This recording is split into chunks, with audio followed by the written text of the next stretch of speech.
3, 2, 1.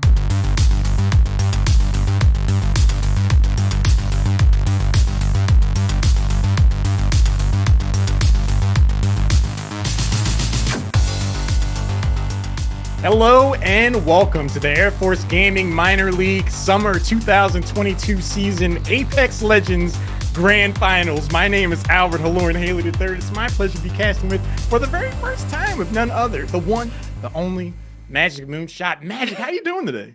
Yo, I'm glad to be here. I did have to brave a downpour in order to get out to my shed for this cast, but I want you guys to know I am dedicated. The rain could not stop me, and I'm ready to be here for some awesome Apex action. Excited to work with you, Hal. Excited as well, and nothing was going to stop you from today. I had an opportunity in the past to also cast an Apex Legends final, and the action is always insane here. So I think we're going to be very much in for a treat. One of the things that I'm really excited about as well is that this is the Air Force Gaming Minor League. So for those that don't know, Air Force Gaming is an opportunity for people in the Air Force and their Space Force Gaming as well. I'm rocking the jersey. I love this jersey personally. Nice. Gives them an opportunity to connect with their fellow Airmen and Guardians to join up for different games, to share their passion in, as we're about to see, compete. But the Air Force Minor League expands that. I'm going to go ahead and read down a list just to make sure. So everyone stationed at an Air Force or Space Force base is eligible for this. That includes National Guard, Reserves, DoD Civilian, Air Force Academy cadets, and AFROTC cadets, as well as the Civil Air Patrol and Air Force and Space Force dependents ages 13 plus. So what that means is this extends to the family. Anyone really involved with Air Force and Space Force can, meet up, join up other people for their interest in different games, and as we're again about to see, be able to compete. So I'm always excited. It's always an honor to be a part of this. So I'm really looking forward to today. Yeah, I'm excited too. Kicking things off here with Apex Legends is going to be a great time. We have 12 teams that are fighting for that championship, and they came from 2 weeks of qualifiers as well as the last call opportunity. So from those qualifiers coming here for the grand finals, here's the top 12 and definitely some names. If you in chat have a team you're rooting for, I would love to see who that is. Who's got the popular vote? But we got Big Bozo Energy, Cable Dogs, Push Harder Go, Mad Monkeys, Passion Sleepers, Bubble Daddies, We Have No Thumbs, Broke Shield, Wrench Gobblers, A Tragic Week, and Wu-Tang Land. So, the names speak for themselves. We got a lot of creativity just in the team list right here. One of the things that always cracks me up about this game in particular with Air Force Gaming is that you get to see some of the players' personalities. Wu-Tang Land? How do you not root for that? I'm excited. Personally, Bubble Daddies. Come on. That's so good. You're in on Bubble Daddies? I am totally in. Heck yeah. I'm really glad to see the number 5 team Passion show up. You and I were talking about the path that some of these teams have had to make it to today's grand finals. So as you pointed out, there were 2 stages, two weekends, and a last chance qualifier. Passion had the lead by a considerable margin, 171 points racked up over the 5 games that we counted for them. And they cleared over 30 points for all but 1 game. And what's crazy about that is the point system goes, first place gets 12 points, and it's 1 point per kill. So if you do some math, you can see that this team was clearing out almost half the lobby on a consistent basis. So I think we're going to see some absolute fireworks out of that team today. Yeah, to break that 30-point mark, you need to get 18 kills. So absolutely wild. Coming out from Team Passion, definitely a team to keep your eye on. If you're not familiar with the teams out there, you're going to see them across the scoreboard time and time again. But there's also some fierce competitors that are fighting to steal that victory away from them. The qualifiers just got them to this point. Everybody starts at 0 here.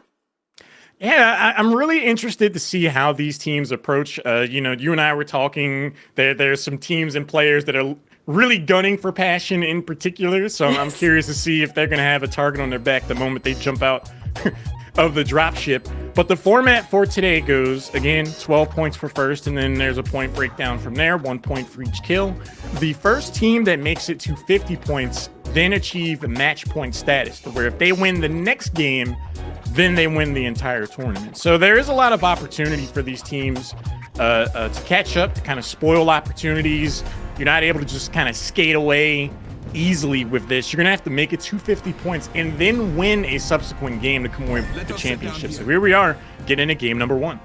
Yeah, we'll see if Passion can keep on par with their previous matches. You know, we might look for them to hit that match point in 2 matches, but again, the lobby has heated up. In fact, we only have 12 teams in what is normally a 20-team lobby. So what I think that means is we're gonna have a little bit of slower early circles. We're gonna have better loot quality because you have more space to work with, but those end circles are gonna be just as intense, if not more so, because of that lower team count. Honestly, I really love that we're going to have 12 because it creates this environment where there's so much tension with every decision that gets made. You know, a lot of times you're worried about dropping in early, getting into an early team fight. Do I have enough loot? Do I not have enough loot? But when you only have 12 teams, there's that much more loot to go around. So that means you're going to see these teams kind of take fights more on their own terms, and you really get a better sense of their overall level of play and how they approach Apex Legends. No, I think that really allows for creativity and everyone to play their style even more so. So again, we might see some of these fights, very few fights happening. Right now, we still have the 12 squads. Obviously, no one eliminated just yet, but everybody looking for that ideal loot. Looking across, you know, the Legends list as well. We have a Valkyrie almost on every team right now on board with Team Passion. We also have the Horizon. We have the Seer, so we got some mobility. We got some scouting capabilities, and they look like they found a team as well in Skyhook. Let's see if they're going to get sent back to the spectator screen sooner rather than later here in game number 1. Zuka looks to be leading the charge. One of my personal favorite weapons, Flatline in tow here for What a Week. Hey. Big fan of that. I'm glad one of us is a fan of that weapon, Hal. I'll leave that one to you. But hey, if it's in the hands of Team Passion, you got to be doing something right. Look at the armor on this team, though. Going into that first fight, an early fight, blue and purple across the board. That's a pretty nice setup. But I'm worried about the ammo and health as well, as they're up against, this is the number 2 team, actually. Push or go home, coming out with 91 points, that second place team. And that's where this fight's going to go down. That could tell us a lot about how today's going to go. The 1 and 2 teams battling out early on at the very beginning of the tournament. That could, this fight coming up could decide game number 1 outright from here. We see Ravage Zero using the ability. Didn't really spot anyone, but a lot of the times positioning is so important in competitive Apex to where just confirming that someone's not there can give you a lot of information to play off of from there. No, absolutely right. And, the fight is going to continue to go down as Passion take that high ground with the Valkyrie utility now dropping down. I see players from Push or Go Home are down on the ground, and I think that's it. I think that was the final player, if I'm not mistaken. They're going to scoop up the loot, but was that really the number 2 seed out of the game so quickly? The squad's left is down to 11. That's it, and now Team Passion, they have their pick of the loot. Maybe saying a thank you to Push Hard or Go because they just sped up their loot process. First in points coming into grand finals, first on the board, cleaning up their first squad here, dropping it down from 12 to 11. I thought we were safe. I'm sure that might be one of the last things that team was thinking before they ran into Passion. Unlucky. Yeah, we'll see when we go back to World's Edge if there's going to be a contest there again in Skyhook. I don't know. We might see Push Hard or Go pick a new landing zone and give that one over to Passion. But meanwhile, on the opposite side, now we're on the southern portion of the map here with Team ATF. Now, look at the shields. We talked about this very briefly in the previous fight, but 2 blues and a white, that's a little bit more what you'd expect to see. But across the board, lots of purple shields over here by Lava City. So if ATF get into a fight, that shield level is going to hurt them. Yeah, finding armor is going to dictate so many things going into the mid game of game number 1 here. When there are 20 teams in a lobby, you know, you're going to see a lot more damage getting dealt, so that's going to increase the shield. So just the propensity of having those larger shields is more common, whereas if you only have 12 teams, a lot of it can kind of come down to RNG, where it's like, oh yeah, I just happen to find this shield. You're not going to really increase your shield as you naturally would in a full 60-player lobby. Yeah, true. You don't have the damage to rely on to upgrade those shields, at least not initially. But it looks like we're over here on Big Mod. You see the Seer kind of scoping around, looking. We know there's a team over at Lava City. to just their southwest. Actually, looks like multiple teams. Shots are going out. Look at Raw Flava there on Lava City, on one of the top buildings, taking some sniper damage. So we know that the team has some range ability. And this is where we see some of those little cluster fights start to break out. Yeah, having a sniper can be so advantageous in a situation like this. Switching over to Bender, though. Go ahead and bend the Q key to drop that ability down. Keeps himself safe in the egg.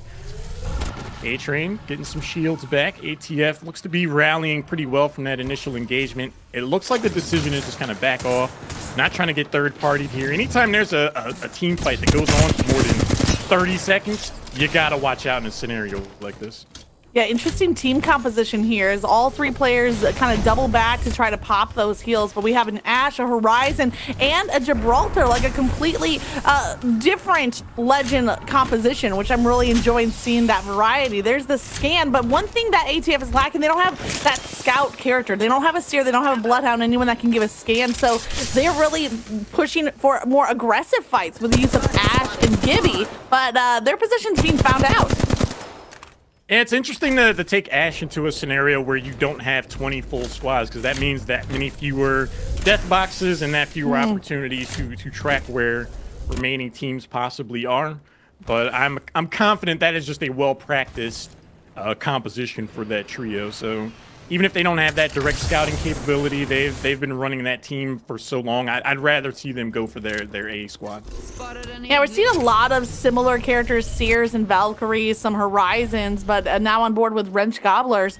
We have the Seer again, but a Revenant and a Pathfinder with that. Two players dropping back to heal, make that all three. And this is that fight on the southernmost point of the map. I think that's against ATF. If it's not a two-team fight, I think we got 3+ teams here focusing up and kind of hunkering down, claiming their piece of turf. Looks like there are a few squabbles about to start up here. Switching over. Mad Monkeys loses one for the moment. Checking out Wrench Gobblers here.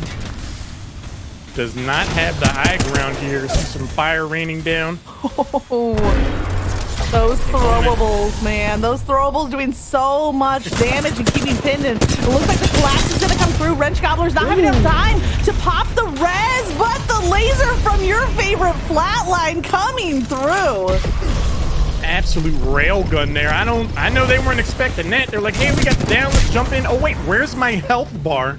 Solid response here from Wrench Gobblers. They are holding their own strong right now, but they do lose another player. Another player is down. Could that spell the end? Now, this could be a great opportunity for a team to third party, including Team ATF, who we were on board with earlier. If they can rotate north, they can come through and find both teams weak. It looks like they're going to do just that. Here comes ATF. The laser fire coming down from A-Train on the Ashe. He gets one, he gets two. That team goes down, but it's not over yet. A-Train rounded that corner and hit. Oh, sorry, guys. You mind if I get involved too? I'd love to play the game. Perfect flank positioning. Easy cleanup on that squad. 3 points. 3 critical points here for game number 1. Now, I think, Hal, for me, I had this, like, internal timer. Like, that fight was going too long for them not to be at risk of that third-party situation, you know? So calling for that rotation from ATF North, their timing was exactly right. Just when a team was caught off guard, was weakened, and they take advantage of it. So you might see some of those shields charging up from the damage, but the kill points as well. I thought I was watching a John Woo action movie. See A-Train walk around a corner in slow motion. I saw a dove fly by. It was crazy. Switching over to push or go home. Still in the game. Using the seer ability to see who they can catch out. Everyone relatively healthy. Ravage Zero taking some chip shots. Peeking Panda's going to go ahead and peek that corner. Living up up to a his good name. amount of damage.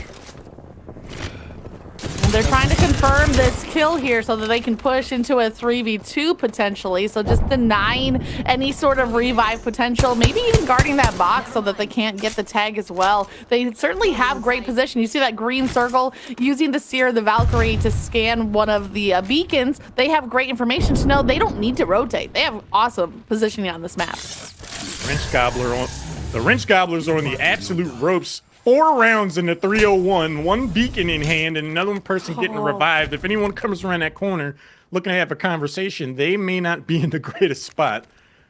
Yeah, definitely not a great spot for Wrench. I didn't even see that ammo count until you mentioned it, so thanks for drawing the attention there. I definitely saw they were down a player. I think that was the confirmed kill that happened earlier, but ammo being another thing to worry about. So not only are you a player down, but now you don't have the loot you need to even survive. Could be very dangerous. They might need to kind of rat it out, play slow and safe, and try to wait for other teams to get eliminated.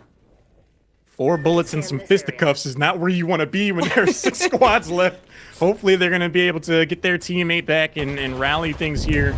Again, only 6 squads remaining, so there is time for them to gather some loot. Switching over to Push or Go Home, who looks to be very much in the fray right now. See your ability getting used there on the corner. Checking the door, wrapping around to the left. Team largely healthy. Checking out the sleepers now. Back to Push or Go Home. Really liking the use of the scout here. Just solid long-range accuracy, flanking, taxing people, trying to move closer into the circle. Excellent positioning here for Push or Go Home. Describing the scout rifle shots as plinking, I mean, I'm never gonna I agree. That's exactly what it sounds like. I just, I'm learning so much here today. And speaking of doing some long-range damage, the longbow there, getting some nice third-party shots across the map, and now Passion sweeping through. We saw them on the northern side of the map. They've crossed all the way to the south here to launch site as the circle forces them over. We know the circle changes. You cannot afford to try to survive out in the storm anymore. So now Passion taking on an aggressive approach. 1 player at the red armor, 2 in purple, and they may be trying to look at positioning or push. Isn't that the internal argument that needs to happen? What a week, what a flank there so far. Passion, that spot that they're in looks to be hotly contested, but I think the memo got in that Passion has showed up and the other teams are starting to filter out to some other spots within the circle here. Oh my gosh. Sleepers. The reboot coming in at the dome, hell. I think everybody's going to be coming over. You see that reboot coming through and you think, there's going to be a player dropping in with no weapons and white armor. I might just want to get in on that action. So we might see the attention shift over to dome side. And here's that longbow we saw earlier in the hands of Dirty Mo on the side of Sleepers. He gets some shots, but he also takes a lot of damage in the process, trying to lock onto this Valkyrie, not able to do so. Those over there trying to do them dirty with some long-range shots. In the eyes of What a Week. Excellent Valkyrie play. A lot of these open areas can be something of a dicey prospect. We see a number of players with long-range capability. Absolute laser beam. Bender waking up someone over there. That's going to call the push forward. I think it was ATF that actually called the reboot because you see A-Train with the white armor, sitting in some whitey tighties is not a good feel right now at this stage of the game. There's only 5 squads remaining, but that's why you see Bender on the Gibby kind of taking aggro, taking the attention because he can soak up 1 as Gibby and 2 with purple armor. He can soak up a lot more damage than A-Train who's just coming off of that respawn. Dome does get dropped down. A-Train. TF nearby. He's going to go ahead and set up shop in the dome while it's available. Trying to see how much Passion is willing to commit to that engagement. Dirty Mo now again looking for that long-range harassment. Yeah, that 410 thermal, like he's finding the targets. So even though he's not connecting on these snipes, he's giving his team some valuable information to know where these other teams are. And that's going to be more and more important as things might slow down for a brief moment here. We have 1:44 before the circle starts closing. So this is where teams will kind of hold their ground for the time being. But on the other side, there's A-Train going after the armor swap, not happy to live in the white armor. And the fight is going down. Here comes the push from Team Passion. Mo is downed and taken out thanks to this latest push here from Passion. Huge resource lost here as there are 4 squads remaining. I don't know if Mo's banner's ever getting scooped up by the end of this game. It'd be something of a bold move. Beam starting to back away. Their teammate under assault right now tries to get into cover, and a perfect reload window gives them the opportunity to do exactly that. Lives to fight another day, but Zook now aiming down sights on Gorilla Beams. That's your shield.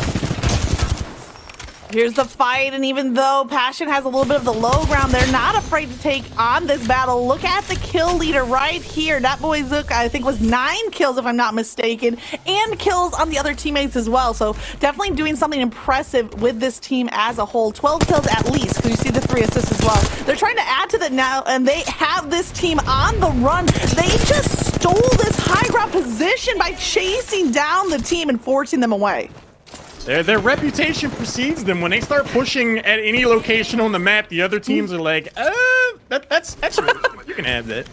But I feel like when there are only 4 squads left, when you know for a fact that Passion is engaging someone, that's when I'm taking the most shots at them. I don't want to fight them 1v1 head on. I'd rather third party them if I can. But it looks like Passion is just able to take these fights on their terms and not really have to worry about those flanking positions with how the teams are spread out. Teams are down to 4 as well, and here's the laser coming across from A-Train. A-Train did manage to get that armor swap off, so after the reboot, coming back with the white armor, now back up to purple and really making the most of it with some great damage. Bender with that scout, just, what was it, plinking damage across the map and still holding on to that ultimate. Serving as the fly in the ointment for this advance up the hill there. Decent damage. A-Train rocking a nicely sized shield. With the loot boxes around, I do think that they have fully recovered from getting A-Train back into the field, so they can take a fight more with the posture that they would be looking for. Yeah, definitely a great position here now from ATF. And you look at the circle, Team Passion opting to move a little bit early as they rotate around the map. They found another fight, but this is where all 4 teams very quickly is just one battle, one brawl is about to go down. You can feel the storm brewing. Powder keg is a brewing for sure here. Zook, low on shields, down to 75 health or so. Gonna go ahead and back away, get the shield battery. No pressure to follow up off of that. Switching over to ATF, Arc Star in hand, thinks better of it. Switches back to the scout for the mid-range. It seems like these teams that they're all ready to fight, but none of them are really willing to commit because they don't want to get third party. Yeah, that's the scary thing. So you have to make the decision, is it safe to push after a fight? Like, you might be able to win that fight, but will you have time to recover before the new engagement comes in? And now with 3 squads left, it's pretty much going to come down to one battle, the circle of this size. And Passion have chosen their position. They are full sending into this fight. ATF answer back, a great bubble shield there from the Gibby. Bender, he gets a knock. Peacekeeper with the bubble combination working. One teammate is down, however. Bender still looking very healthy, and A-Train trying to pop the battery. Huge Peacekeeper shot there from the Gibby. Well played, Bender. Using that shield battery to heal back up. Dude's still down through the eyes of What a Week, who's now low here. This is the final fight. 2 squads left. Passion on the ropes. If we can see them jump in, they have an opportunity here. There's absolutely a window until they get absolutely laser beamed. And that is going to be game number 1.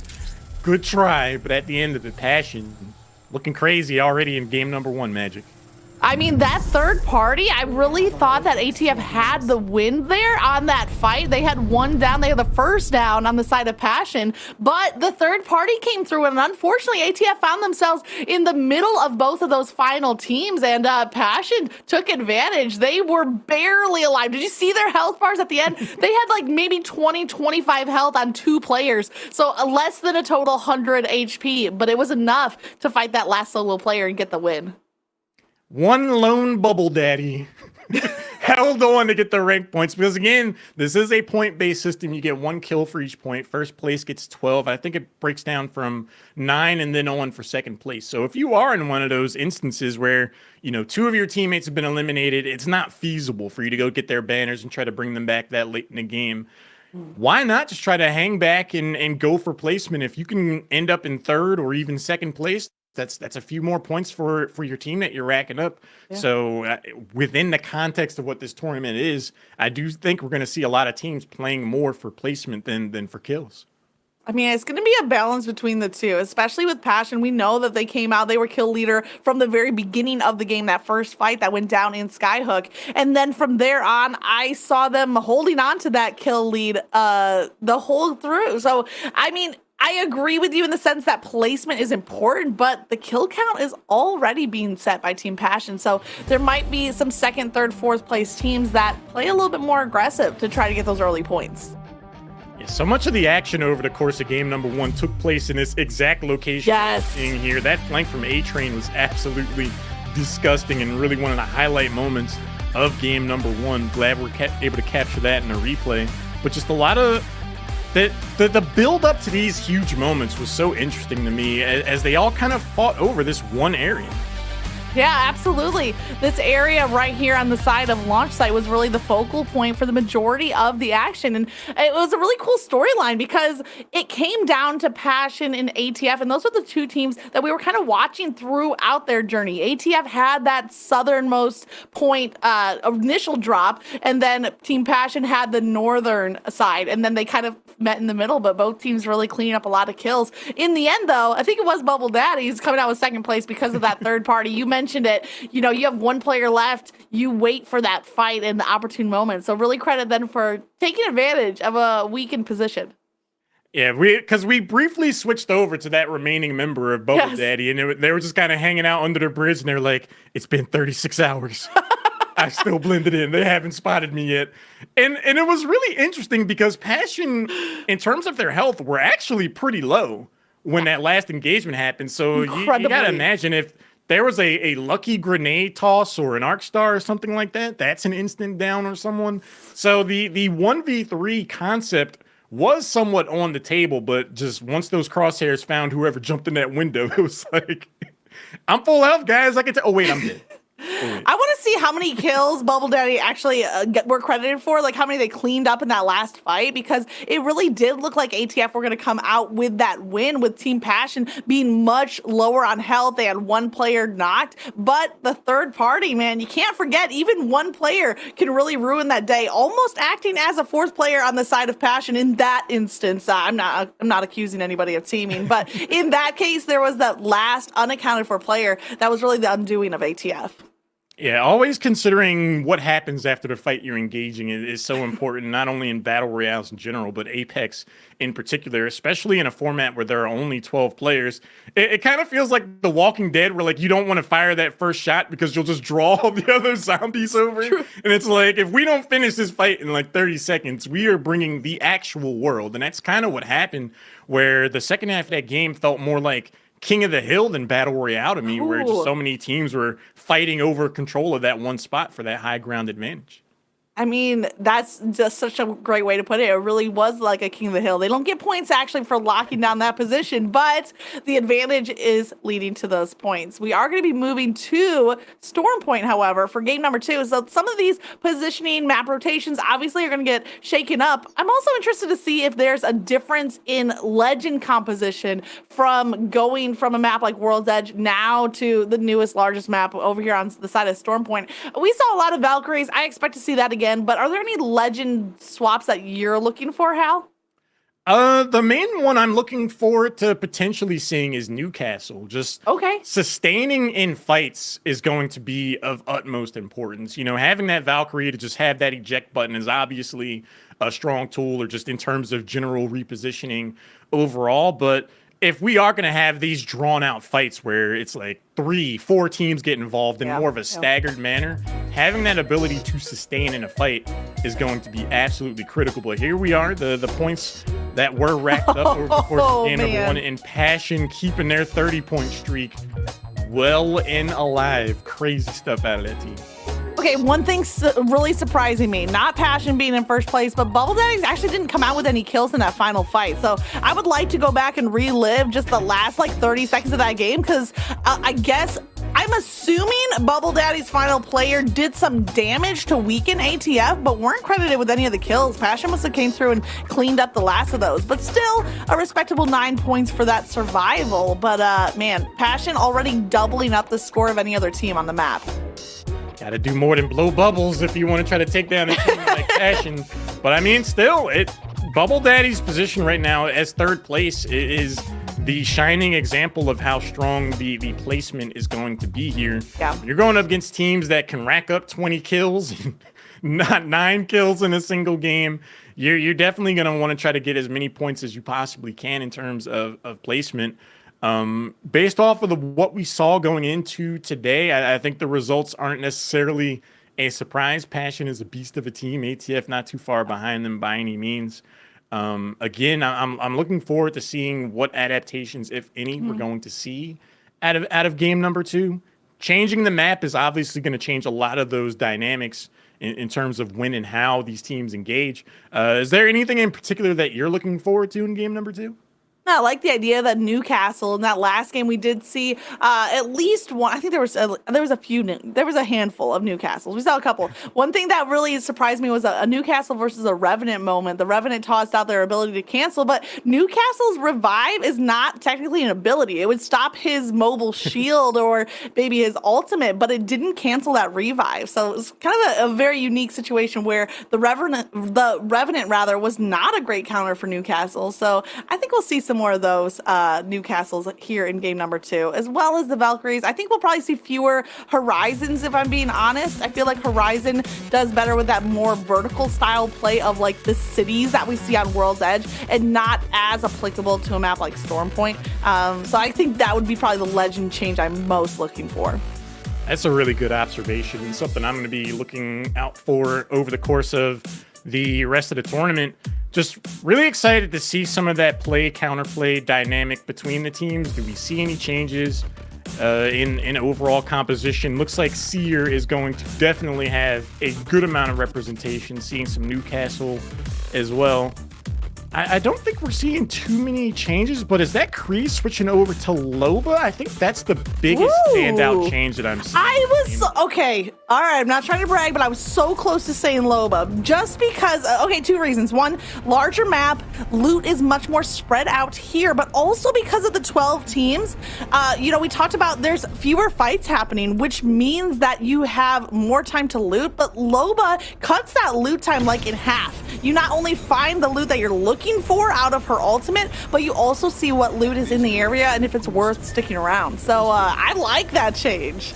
That is an inspired strategic decision, and the more you talked about it, the more I'm like, yeah, that's actually next level thinking. High IQ plays before you even jump out of the dropship from Passion here.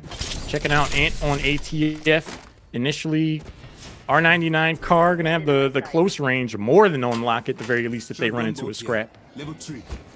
Yeah, ATF had a great game number 1, currently in 2nd place. And now, there's not really any action happening here. So we're kind of checking out the loot of all 3 of them. You see the flatline being picked up, so I know you're happy. Also some Volts, some cars. But one thing that's missing, I don't see any long-range weapons outside of the flatline, which is, probably mid to long range. But I don't see any snipers, any marksman rifles. Assault rifles really it for range on the side of ATF, at least for now. On a map like Stormpoint, do you feel that having long range is going to be critically important here? More important. I think a marksman can maybe fill that role to some extent. And as we're talking about, Ant just ran over a longbow. So maybe people will disagree with me. That's okay. I'm still going to say that on a map like Stormpoint that is larger, a little bit more spread out, there's less cover, having something that can really pin down a team like a sniper or marksman, I would say is more of a priority on Stormpoint. It always is an interesting conversation for me when I think about competitive Apex, because a lot of teams go for a set loadout in terms of what legends each player picks. I'm a Horizon main and I'm X, Y, and Z. But do you have specialists in terms of like, I'm our long range person. I'm always going to pick up a long range weapon. Just having that kind of dynamic. Iron sights or not, what a week, what a line of shots. A laser beam gets a quick down there. Holy crap.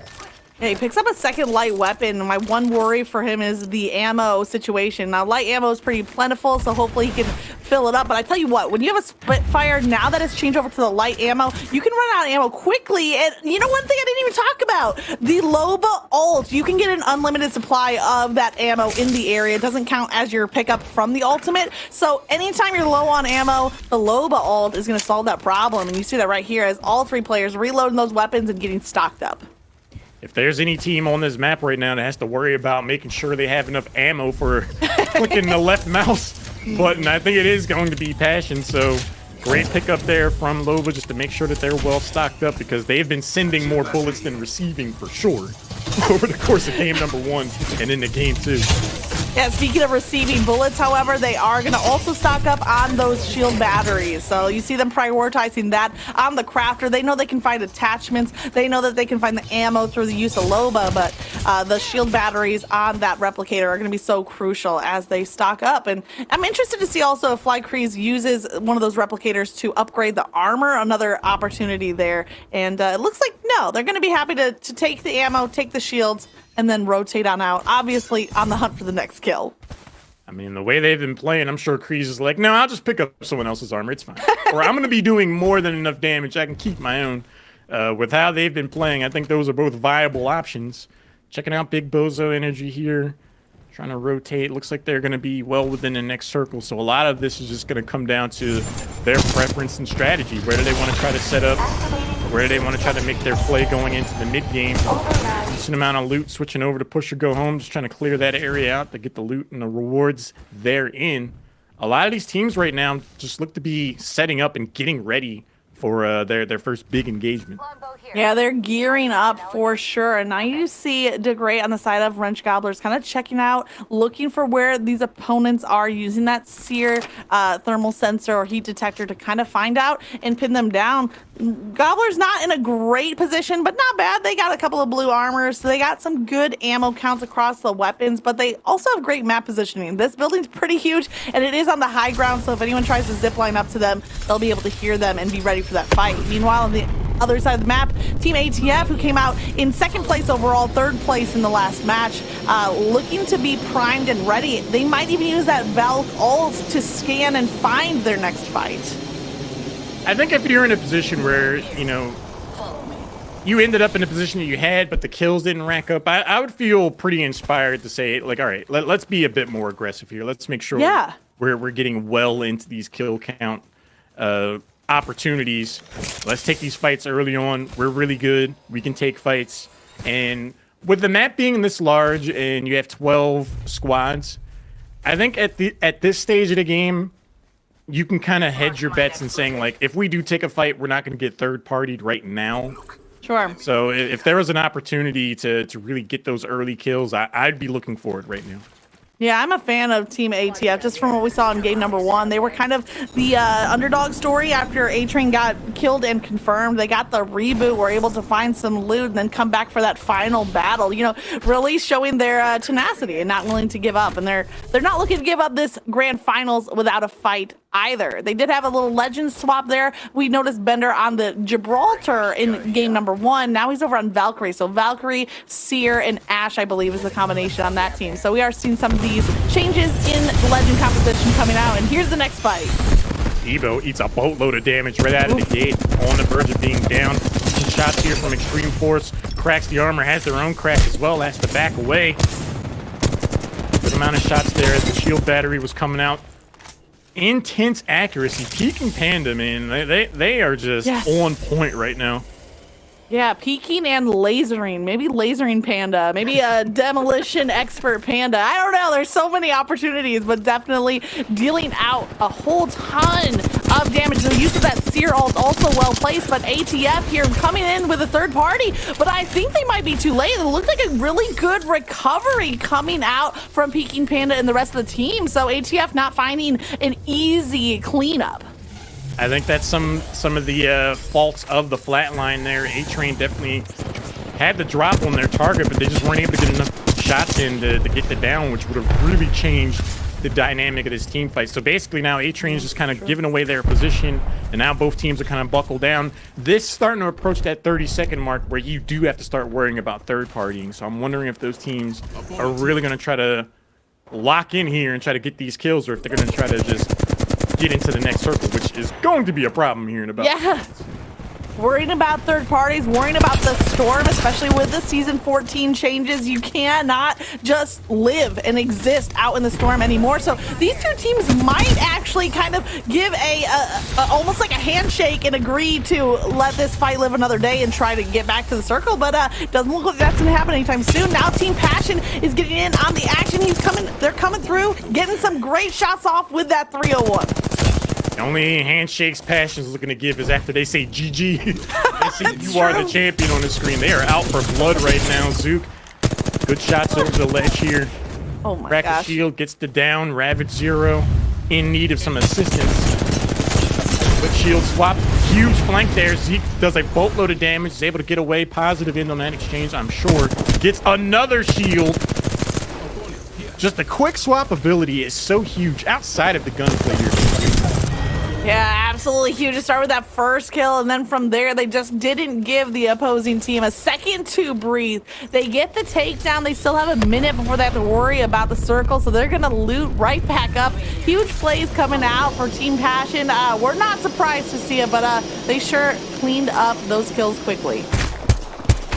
And I'm just really impressed with that display we saw from Zook in particular there. Yeah. Goes, checks the corner, gets a positive trade, instantly swaps to another shield. It's just like, how many Zooks are we fighting? I'm sure that's how they felt. Just crazy stuff here out of Passion. Yeah, a new ability there on Team Passion is to always have full shields. Like that's what they're working with. You did see the snipe plays coming in there, and Team Broken Shields had their shields literally broken by the incoming sniper fire. They are going to try to survive in that fight. Here come Bubble Daddies. The Revenant ult still in play. We saw some Revenants in game number 1. It looks like the ultimate's going to wear out, but did they get the positioning that they wanted? There's players to the left and to the right, and they have to pick one fight. Having not seen the initial stages, it's hard to tell if they got the value they wanted out of the ult. They're going to get at least one kill here, one person isolated. Down there. Right through the little hole they had from the shield. That's a loot box. A-Train again just does such a good job of finding these peaks, but gets a good look themselves, almost gets down, has to back away. Someone had a sound response to the flank there. We have at least 3 teams in this fight. We got Bubble Daddies with 3 up. We have ATF with 3 up. And then the team that they took down the first kill. Unless the other 2 players were able to make a getaway, still might be 3 teams in the area looking for the rest of these kills. Bubble Daddies choosing to rotate to that high ground position. They're not at full health, but they do have most of their health to try to quickly get out of that line of sight. Yeah. In something of a vulnerable position, potentially. They have to definitely mind their P's and Q's on their next rotation. Checking out Wu-Tang Land. Long range 301 can work out. Evade the other option. Decent damage there. About an even trade. Time to use the shield cell. Good opportunity for, and again, we see players here on Team Wu-Tang, not any snipers that I can see to speak of. Meanwhile, Passion, they found their next fight or potentially their next victims if they can come through with these kills. Zook is on the chase. It looks like the opponents are trying to scramble out of there, but no, take 1 down, take 2 down. Where's the final player? Zook's gonna have to dip back, pop that battery while teammate re-engages. It's so fluid, man. Just gets a huge opening on one player, immediately breaks out the ability to make sure that they're not able to have the response that they wanted to in terms of, oh, I'm going to use my own ability. I need to heal up. Like, no, Zook really just kind of dictates the early parts of those engagements. Crazy stuff. A good opportunity for a rebrand, the Dictators, because they are setting the pace for these matches and dictating the gameplay, at least to this point. But you know what? Maybe Wu-Tang Land and the rest of the team have an opportunity to come back. Look at them shielding up, popping the med kit. Now here comes the Bloodhound ult, one of the only Bloodhounds we've seen here today, but they're gonna pop into that sear bubble. They have the information, but they still need to hit those shots. What will they do with it? That is the question. 15 seconds remaining. This amount of shots, cracks the armor, still full health, full shield, switches over to the Peacekeeper, gets 1 down. Team starting to collapse forward still. Look, enemy over here. Good push there, though, from Wu-Tang Land. Really helping themselves get on the board here for game 2. Yeah, Wu-Tang Land has some great, opening qualifier games. But here's the laser again. I know you're a fan, Hal. Zook absolutely melting players with that accuracy. Jeez Louise. Another day at the office here for Dat Boy. Oh, but the disrespect, the box. Oh no, that's they're playing up to their team name. I would say you hate to see it, but at the same time, pretty good, not gonna lie. We're back on board with Wu-Tang. We saw them take a great fight earlier using the Seer and the Bloodhound ult. So they have a couple of kills to speak of as we go down to 5 squads left in a decent circle position. But here's the snipe, the charge rifle in the hands of Kreese. He has a great shot onto one player. There's multiple players all collapsing on this building. Pretty sure that Seer ability from Zook got all 3 members of that squad. They're looking to push on Kreese. What a thermite. There was a huge thermite. Enemy here. Switching over, Kreese. Waits for the thermite to go down. We hear it down, rounds the corner. Easy target there. Kreese on the pickup. Passion is just going off right now. Look at their movement. Like, they just never stop running and rotating. They're trying to thirst these kills as a third party is coming in. Looks like it might even be Team Wu-Tang is part of this fight. I mean, there's 4 teams left. Every team is pretty much a part of one fight. We're getting down to the final instances for sure. Sleepers, 3 players remaining. Everyone pretty well shielded. Early Beams has the ult available. Scout is the selection again. Rampage for the other weapon. We got Sleepers. On target. We got Wu-Tang. We got Ooh. Passion. I'm just looking for who that 4th team is. But meanwhile, there's some nice laser shots from the combined fire of the 301. What a workhorse the 301's been throughout the entire life of Apex Legends. Just True. always solid, always reliable. Huge flank here coming in from Zook. And just as they try to hit the eject button, they're going to get taxed a little bit on the way up. But they do soundly escape. Kreese now on the ropes. Someone's trying to take the fight to Passion. Kreese looks to be okay. Using the shield battery, they're going to be able to patch that up. Medkit employed as well. All right, back on board with Sleepers. They are healing up as well. So this is like that calm before the storm as teams kind of heal up, reposition. Here's the Rampage, pair it with a Scout rifle. Now the fight going back. Tater Salad, what a great username, is the Seer here for Wu-Tang Land. Trying to cover over his teammate. That's Bart the Spartan on the Valkyrie, but the counter Valkyrie ability coming through, that's going to slow him down and deal some damage. So far, Wu-Tang Land is saying positioning rules everything around me. They've been holding up in this spot for a while and doing very well. 3 squads remaining. Passion looking to get involved. Tater Salad could be the next target here. Mojo eats some damage. Bart is down here. Passion gets the flank, peeks through the window. Can anyone come out to play, says Passion.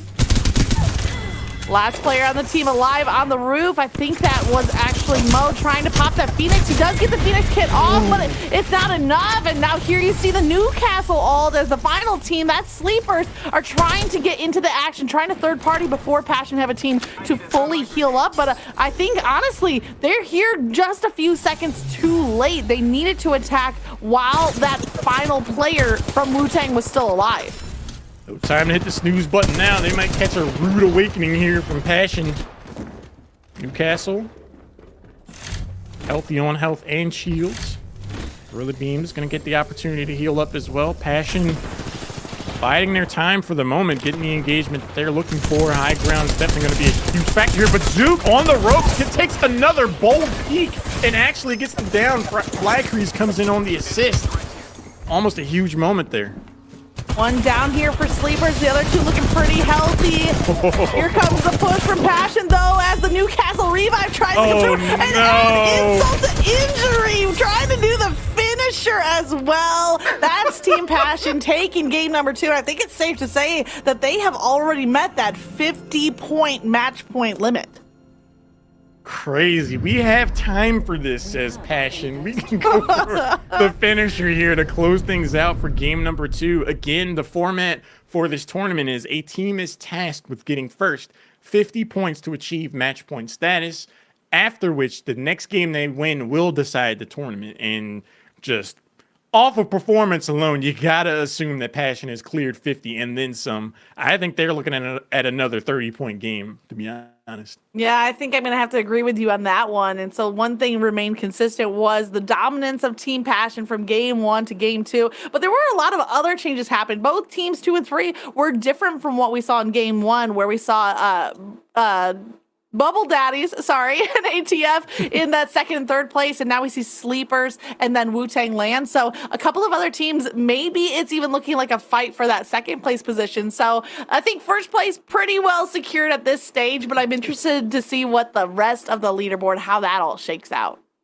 Which I do believe we have ready here. I am not going to be surprised at all to see Passion in that number 1 slot. 31, they are keeping the streak alive. 31 points.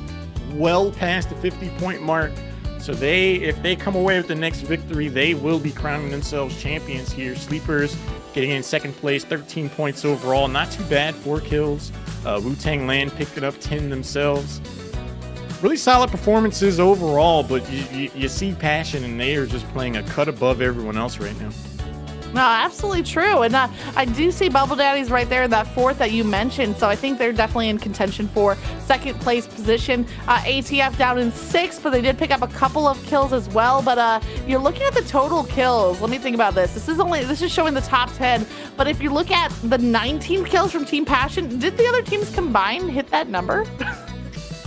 Caster Man. No is the answer. 19 to 15, at least from the kills that are on the board. And that's absolutely absurd that they're dealing out more damage, more destruction than the other teams combined. But I think it still is going to be a story for that second place, and that's close. ATF now, the overall leaderboard, holding on, but just by 2 points above Sleepers. They cleared more than half the lobby. I mean, there are only 36 players dropping in. So to have 19, that is not bad, to say the very least. And I feel like it brings up to me the conversation of context.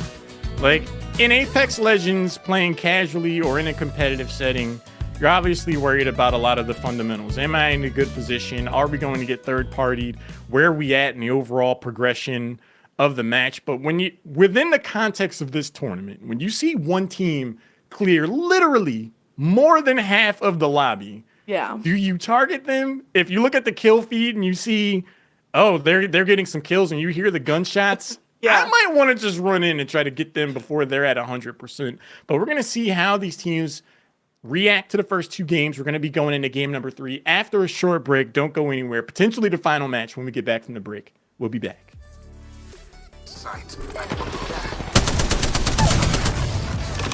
Away.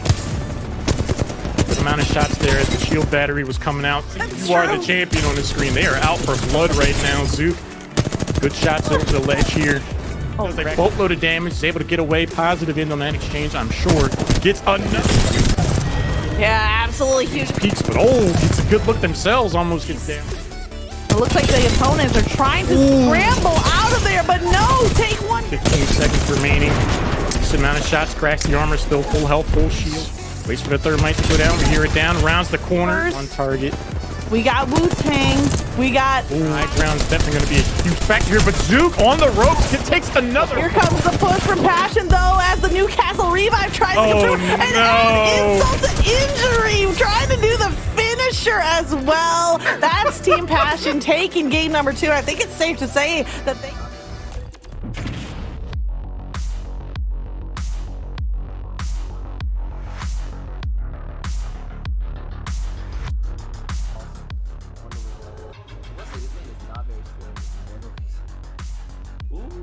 Oh! Yo! That was cool. Finally, Panvi does something cool after 10 years.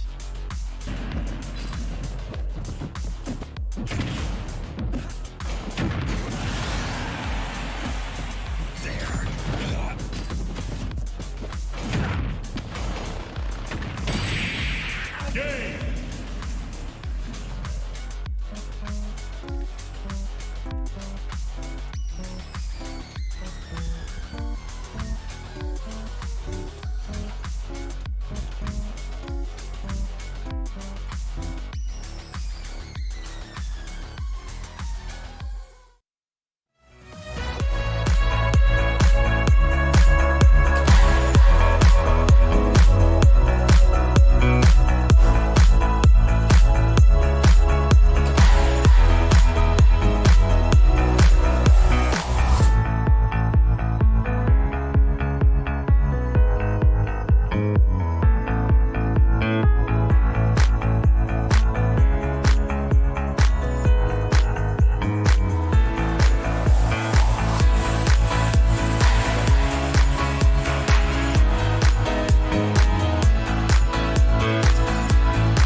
Welcome back to the Apex Legends Finals here for Air Force Gaming's Minor League. My name is Lauren, joined here by Magic, and we have had two sensational games, Magic. We thought we would see some highlights and fireworks out of Passion going into today, and that's exactly what we got.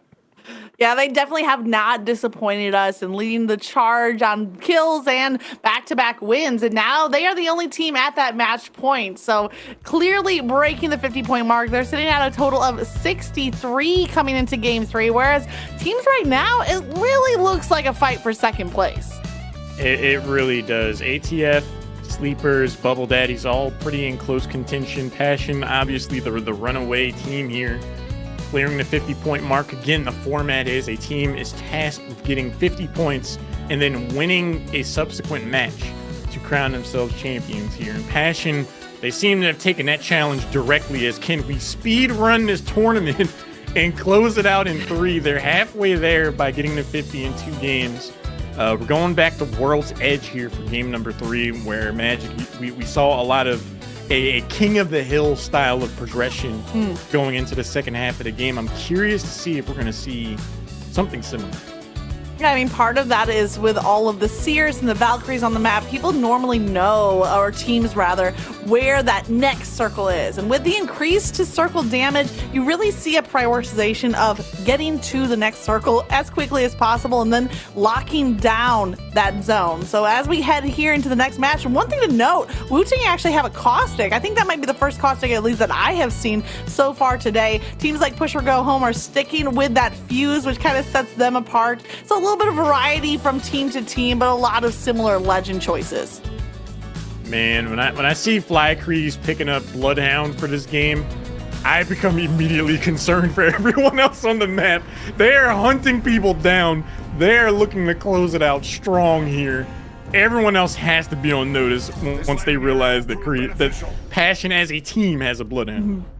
I mean, you might be concerned now. I done been concerned now. Like, there was already so much concern, but I am excited to see what other teams can create. I mean, even here flying in towards Harvester, you see Bender there, I believe, on the side of ATF, if I'm not mistaken, as that Gibby made some huge plays in game number 2. So there's definitely been moments to highlight across the board, although the conversation does seem to go back to one team. And it looks like Skyhook, we have a couple of players here, 2 teams, one going to Trials, one going to Skyhook, but most of my attention I think is going to be on the side by Big Mod, because you see 3 different teams, Lava City, Big Mod, focusing on that part of the map. Yeah, someone might be spectating the rest of this game a lot sooner than they anticipated when you see 3 squads drop in within close proximity of each other. I think that's where we'll most likely see the early fights, but you never know. There's always the option for a quick rotation to get out of dodge. The early looting has begun. Are there any weapons that you're looking to highlight as we see a player on Sleepers picking up that beloved Flatline? You know, I'm always a sucker for Flatline for sure. I think over the course of the previous 2 games, we saw a lot of instances where long-range weapons had to be respected in terms of when teams were making rotations. But I haven't really seen a clear-cut instance of the long-range weapon making the play, like getting the headshot, getting the down, really setting things up. It's more just kind of a, you know, something you got to watch out for, but it hasn't made a play yet. Oh, this fight's already going down, and I agree with you that snipers really have been a little bit underwhelming so far in today's tournament. The assault rifles, SMGs, and shotguns really coming out in full force, as is the instance right here. And the team goes down. Bubble Daddies, though, they're so weak. Flavor lasts alive, trying to survive with about 20 HP as the rainy gunfire comes down. This could be a really early elimination for one of the top teams in this tournament and would really set them back here. If I'm Passion, I'm like, oh, that's a shame. We'll see. We'll see how it plays out, though. I was surprised to see them go for that revive out in the open. I was like, that's asking for trouble, man. That fight went on for a while. Someone could run up here. They probably just didn't anticipate the third party, obviously, to try to go for that revive out in the open, but we do already see 2 squads have been completely eliminated, as well as individual players off of a couple of teams. But one thing I wanted to mention, though, about Team Passion, with them being at match point, we're surprisingly not seeing them in an early fight, but does that just mean that they don't need the kill points and they're happy to play for placement? I mean, in terms of raw objective, all they need to do is come in first place. If they get 1 kill to do it, it really doesn't matter. The work has been done for them to get to this position. So if they are really playing this to win, they absolutely do not need to take any of these early engagements. But just from what I've seen from them as a team, they're going to look to go out with an exclamation point, is my guess. I wouldn't at all be surprised. We saw a little bit of ATF there. The second place team overall sitting at 20 points, and they are looking to be in a prime position to clean up some more KP. There's the flatline laser and a beautiful knockdown. I mean, more often than not, you just see A-Train with this perfect flanking position, just catching people off guard. It's not a coincidence at this point. They just have this ability to be at the right place at the right time. Really impressive stuff here. Right place at the right time. Mad Monkey timing that drop down, but they see on the other side of the wall, the battery is attempted to be popped, and Mountain Dew has not okay with that. He's rushing in, but no, Vantage does not have any mobility other than that Echo. Wasn't able to pop the Echo in time, and Mountain's gonna get taken down, but there's players down for both teams. Who's gonna come out on top of this fight? The moment his feet hit the ground and I didn't see any shots land, I was like, that is not great for you right now. You're going to have to reload sooner or later. Raw Flavor checking out their positioning. Checks the corner, gets a bit more than they bargained for. They're going to go ahead and go back to the drawing board. Gets the shield cells out. Zero still potentially able to get picked up here. Peking Panda not too far away either. Interesting, intense moment here for these teams.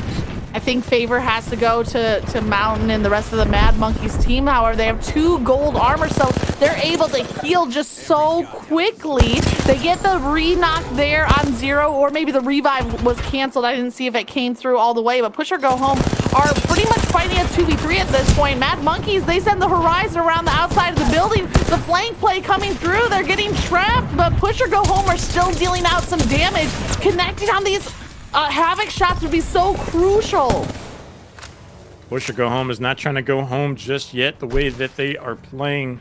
Mad Monkeys scrapping with them to the bitter end, it seems. Leva does go down, though. Burt Dag is going to tip their hat. Huge flank high, catch you in a stairwell. Peaky Panda does that. And a good shot around the corner. Hello? On your feet, mate. That Peacekeeper charging up the round, getting the peak from Panda for that final shot. And what a brawl that was. So fun to watch. Both teams going back and forth on knocks and damage and healing and reloading. But at the end of the day, that final Peacekeeper round sealed the deal. What a bend it like Beckham play there. Like he was barely in the crosshair for a moment, and Peaky Panda was already stepping back, wrapping the last shot around there to finish off that fight. No third-party engagement there to keep pressure on them, so it looks like the spoils of that fight will go to them pretty cleanly. Switching over to Big Bozo Energy, we're going to go ahead and do the two-step outside this Gibby dome. No down yet for it. Hostile detected. Yeah, no kidding. Yeah, we were talking about the Mozambique a little bit in the early game, and the gold Mozambique, you saw the hands there. So those hammer points dealing out a whole chunk of damage, especially once the shields have been taken down. ATF have this building surrounded, and then a player trapped in the doorway. Gibby, I'm sorry. He got caught a little bit and taken down. Tries to back away, shut the door behind him, and A-Train just casually taps him on the shoulder. It's like, yeah. So, about that. It was a little bit of Winnie the Pooh-esque, you know, kind of caught in that little doorway, and unfortunately, they were able to take advantage of that trap. A-Train again, just another instance of being at the right place at the right time. I don't think it's just luck at this point. Dirty Mo gets spotted up top and returns strong with some focus fire. Well, Sleepers overall in third place, just behind ATF by 2 points, and that could change, especially if they get some good KP in this game, or placements, or a combination, preferably. So Sleepers definitely not a team to sleep on, because that third place position locked down, and look at this flat line right there. I saw the gold mag, a couple of purple attachments, looking really good and ready for a fight. Passion again. We haven't really seen them on the kill feed too much. Haven't followed them. I do think they might just be playing for the win. Kreese does eat a good amount of damage though, so they might be under some form of pressure. And here comes Zook with that Volt. Doesn't quite get the crack on the shield. ATF here. One player goes down. Second player goes down. I think that was 2 from Team Passion. I think there's only 1 player left, but Ant needs to pop some shields to be able to finish off this final player. And it looks like Bender with the high ground. The ult goes out from the Gibby. Passion is on the ropes right now. Shield battery is able to go off, and Zook might be in a position where he needs to retreat. If he goes down, we are looking at game number 4 for certain. It's a 1v1 here. ATF and Passion each have 1 player left. We have Bender on the Gibby versus Zook. And here the fight re-engaging. Zook not allowing any revives to happen. He barely survived that Gibby ult. He popped the battery. Now looking to add a med kit as well and get back to full health. If there is one instance where you want to just thirst the kill and make sure that they're off the board, it's right now. Pokes through, tips his hat. Zook gets around the corner, though. Kreese still can get revived. Plenty of time here, but I do think we see some shots coming in. There's a third party. Yeah. That revive is so tempting, but Zook really making a smart play to dip on out of there, especially without any shields to work with. I mean, they are the only team to where if they win this game, they win the tournament. So there needs to be a 6 party with 7 squads remaining. Everyone on the map now needs to be converging on this point if they want to try to ensure game number 4, because this is the most pressure we've seen Passion find themselves under all day. You know, credit to ATF for getting 2 players killed and confirmed on the side of Team Passion. So we'll see how Zook can do.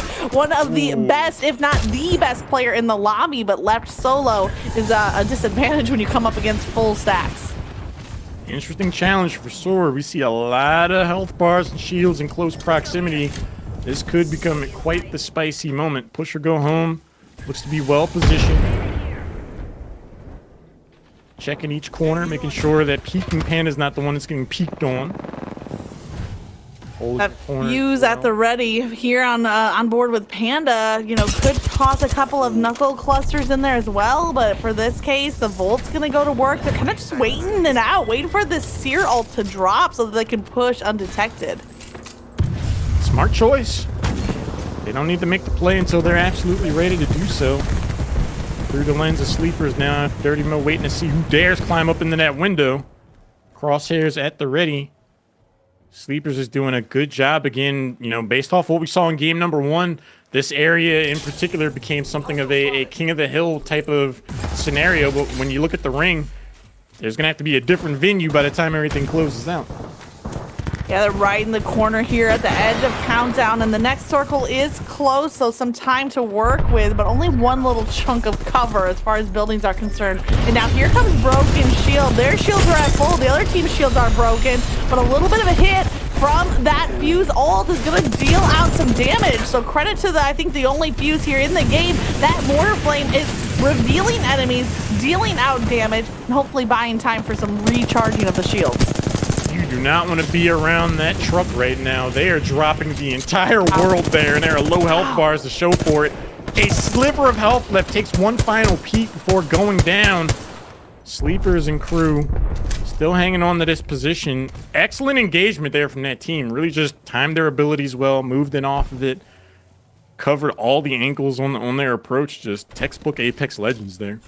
Interesting choice here from Sleepers. I thought with 3 players at full purple shields that they would want to third party and get some kill points, but instead they take the opportunity to make a quick rotation around the side of the map. So right now they're a little bit to the southeast of the fight that's going down. Cable Dog's here with the Bulldog, the Bloodhound ult. And now the shots coming out. Good hits here from Bebo, and he has 2 players weak and on the run. 1 player gets knocked, going immediately for that confirm. Aggressive play. You love to see it. Shots on target. Zook here now. Low on shields. Could dispel the end for Passion's run here. Game number 3. The rejection on the respawn. Oof. The respawn. You saw the ship coming in, and the second that player hit the ground, they were focus fired so quick. No opportunity to make anything out of that reboot. That's it. We're going to game number 4. We just saw Zook eliminated. Flackeries was respawned and immediately bled out. So yeah, Passion has been taken out. They're not going to be able to go for the hat trick here. Got ourselves a ball game here, Magic. Well, let's go. I was hoping for a game 4 at least, so I'm excited to see which team comes out on top. It's going to be the first win for one of the 3 teams remaining. Huge opportunity here. At the very least, 12 points for first place on the board now. So I believe that means Passion gets either 4th or 5th. I didn't see how many squads were up when they went out, but huge opportunity here for the remaining 3 teams. Yeah, points really mean nothing to Passion at this time, but to every other team remaining, they need those points. So interested to see who goes after the kills and who stays safe and plays replacement. Now here's a Rampart. We haven't seen a Rampart yet today on the broadcast, but using that Sheila ultimate to lay down some laser fire, and oh no, okay, we're good. All right, no panic from me. I don't know if it was the Rampart that had the error code or one of the observers, but you know, credit to the production crew to get us right back in the action before I have a panic attack. Doing an amazing job holding things down, production as usual. Devo, who's been on something of a roll, 1 kill, 2 assists. Couple squads remaining here. Long range capability. We were talking about, you know, the snipers really haven't had much of an impact, but that Kraber might tip its hat and reintroduce itself. Listen, Hal. You got snipers, and then you got the Kraber. It's like, it's a class of its own. It's not just a sniper. I mean, I know there's been some adjustments and such, but still, Kraber has to be the king on the map, and I'd love to see some shots. So keep an eye on Bebo, who has the Kraber in hand, as well as a nicely kitted 301, but a little bit lower on ammo, I think, than I would like to see coming into these final circles. I think it's probably lower than they would want themselves, to be honest. Sleepers in a really healthy state here. Looks like they will be able to get into this circle uncontested. Oh, there's a team right in front of them. Yeah, they're running. Yeah, forget what I said. They're going into the lion's den here with the low ground. Other team is off on their own. interestingly enough. Enemy spotted. I think the only thing they have going for them, they do have that Pathfinder, so you might see a zip line from the low ground to get a rotation, but it's not the stealthiest. You know, the sound of that zip line is going to give away their position, and right now it looks like Cable Dogs have them locked down. They were just out of the range of that scan, so good for them, but Cable Dogs know that these teams are around, and they have the map position. Yeah, hopefully they don't trust that no hostiles too much, and then they're like, yeah, they might not have been in the range, but they're just outside of it. So their attention does seem to be looking off to the right, but we do see Extreme Force kind of circling back. None of the teams really are trying to commit. We got 20 seconds before the ring closes and starts to force anyone's hand. You see the seer ability come out. Quick response there from downtown. And a huge hit there, I believe. Yeah. There's the Newcastle ult, and that's pretty much the only cover that this low ground team has to work with. Cable Dogs, though, remember, they have the Kraber in hand. They want the high ground. They're going to hold on to it. And Sleepers, caught in the low ground, great use of that Newcastle ult. Might have just kept them in this game. Cable Dog, in terms of positioning, looks to be holding all of the cards right now. High up, Kraber in hand. Not too bad at all. Yeah, look at next circle, too. Like, hell, this isn't even fair. Yeah. Next circle is on where Cable Dogs are sitting. They have only a little bit of cover, so this is where if a team has a Gibby ult, it can deal out some destruction, because it's just that one little, like, cable car, I guess.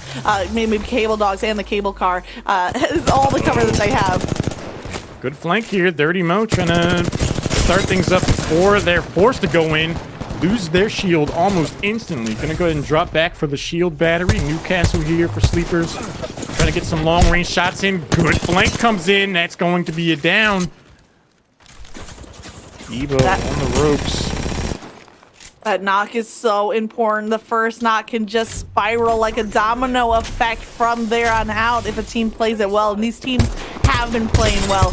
Sleepers were able to kind of fall back, regroup, shield back up, and now more shots are going out. Here comes Sleepers. They're full speed ahead. Gorilla not connecting on enough shots. Is going to have to trade out for a teammate. Sleepers have one player down trying to get the revive. Here's the Newcastle rotating, but there's no cover to rotate. You might get the revive, but that player's not doing anything. Somehow they're able to stay on their feet impressively enough, and it's definitely to the chagrin of everyone on that corner trying to eliminate that squad outright right in that moment. Gorilla beams. Yeah, ooh, caught him right outside the circle closing in. Opportunistic play there, eliminates mostly white, still 3 squads remaining.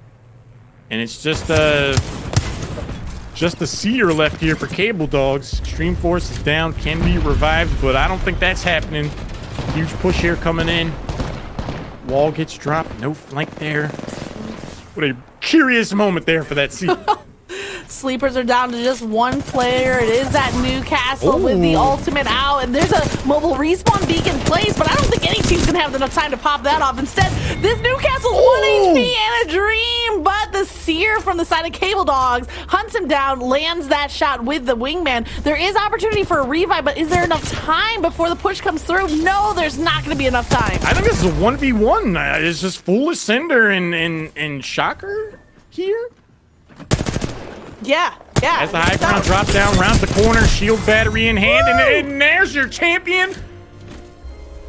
Braves it all, says I'm going in. I'm ready to see game over or you are the champion right now. What a great clutch little 1v1 there from Shoker on the side of Cable Dogs. Absolutely finished out those plays. So Newcastle all did not save the day. In this case, that seer ability to scan gave him the information he needed, and he took the fight. Shoker played with absolute heart and gusto there. Could have gotten spotted out by the Newcastle, able to get the shield battery, takes the high ground as Newcastle drops down. Gets so many shots in, cracks the shield, gets him down low, and then from the hip, just Wild West shootout with the wingman. That's what I like to see. That's my kind of Apex.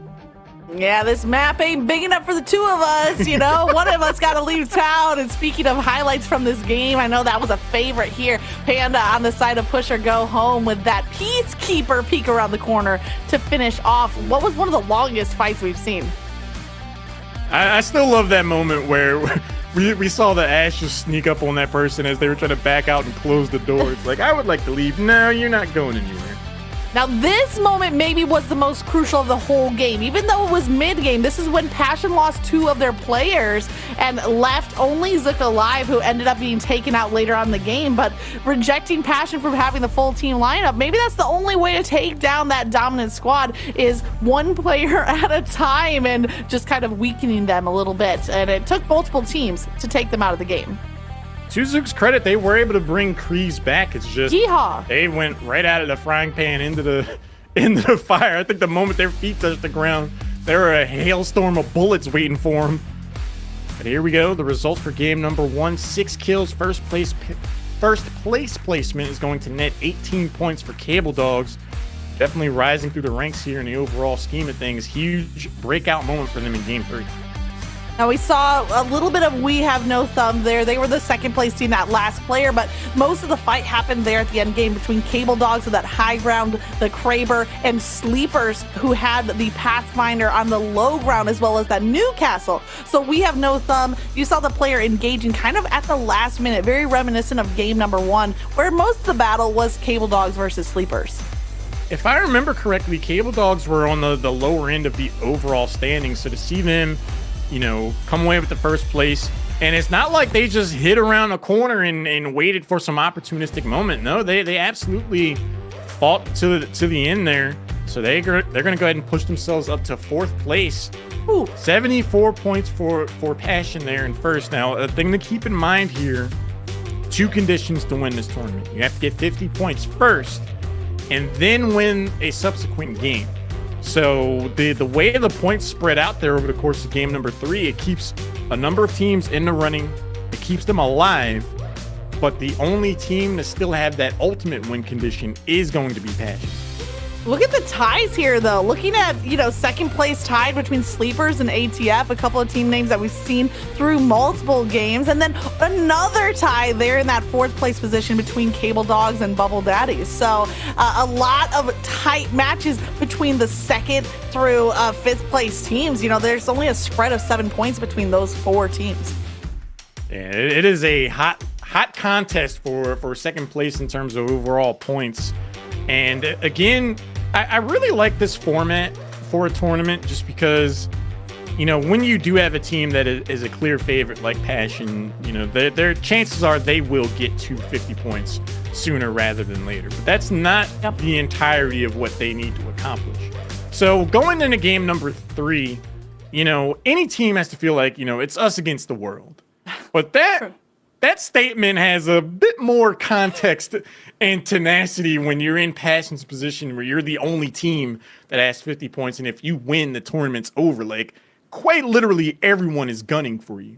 So yeah. I think their challenge is just that much more difficult when they are in that position when, that there's more than a target on their back. They cannot be allowed to win if you're any of the other teams. And I think we saw an instance or 2 there in that initial fight where they got downed, where I think it was Kreese who they were down, they were on the ground for a while, and the person that was putting pressure on Zook backed off of Zook and just eliminated the teammate, because it's like, all I have to do is make sure you don't win this game. And I can stay in it. So I just feel like the immediate term goals are going to change a lot going into game 4. Yeah, I mean, credit to ATF. It didn't pay off so much in points in that game specifically, but they really were the first ones to take a chunk out of Team Passion. And then from there, Passion was eliminated. We saw that final fight between 3 teams that all wanted to get their first win on the board. And that was a pretty fun final circle matchup. So now we see 2 teams here tied 2nd and 3rd at 28 apiece. That's ATF and Sleepers. So credit to them for building up their consistency. But the question still remains, is it enough? Are they going to hit game point before Passion get another win under their belts? We're going to find out here momentarily when we get into game number 4. And that 2nd place, We had two teams that were at 28 points. And it is very feasible to think that those teams, or even the two teams that were 21 points behind them, could have an amazing game and get to that 50-point threshold as well. So I think there are going to be a lot of things to look out for. We're going back to Storm Point for this game. We're rotating between World's Edge and Storm Point. And it was interesting to see Game 3 evolve the way it did, because towards the middle, we did see that same like King of the Hill kind of, we want to hang on to the point. But the circles dictated that there's going to have to be a change in venue for the final parts of this game. And I think that rotation created a lot of that chaos that we saw going into the end. Yeah, the circle dictating the game for sure, because you might have a team composition that does well within structures and the circle takes you out into the wide open, which that circle was pretty much out in the wide open. That's why you see that Newcastle ult almost saving the day, but not in the end of it. But yeah, the circle decides a lot about how your team is going to play. And you mentioned there's two teams at 28 points. They would have to get first place in 10 kills or some combination of kills and placement if they're going to hit that game point mark of 50. I think that's a tall order, right? We haven't seen another team outside of Passion be able to put up double digits on kills. I'm not saying it's impossible. It just hasn't happened here yet outside of that top team. So definitely a lot of drama coming into game number 4. But I think top priority, if you're not Team Passion, has got to be to eliminate them and just keep this tournament going. Just kind of stall factor. Their points are pretty much irrelevant. They're just playing for the win. So maybe you can use that to your advantage.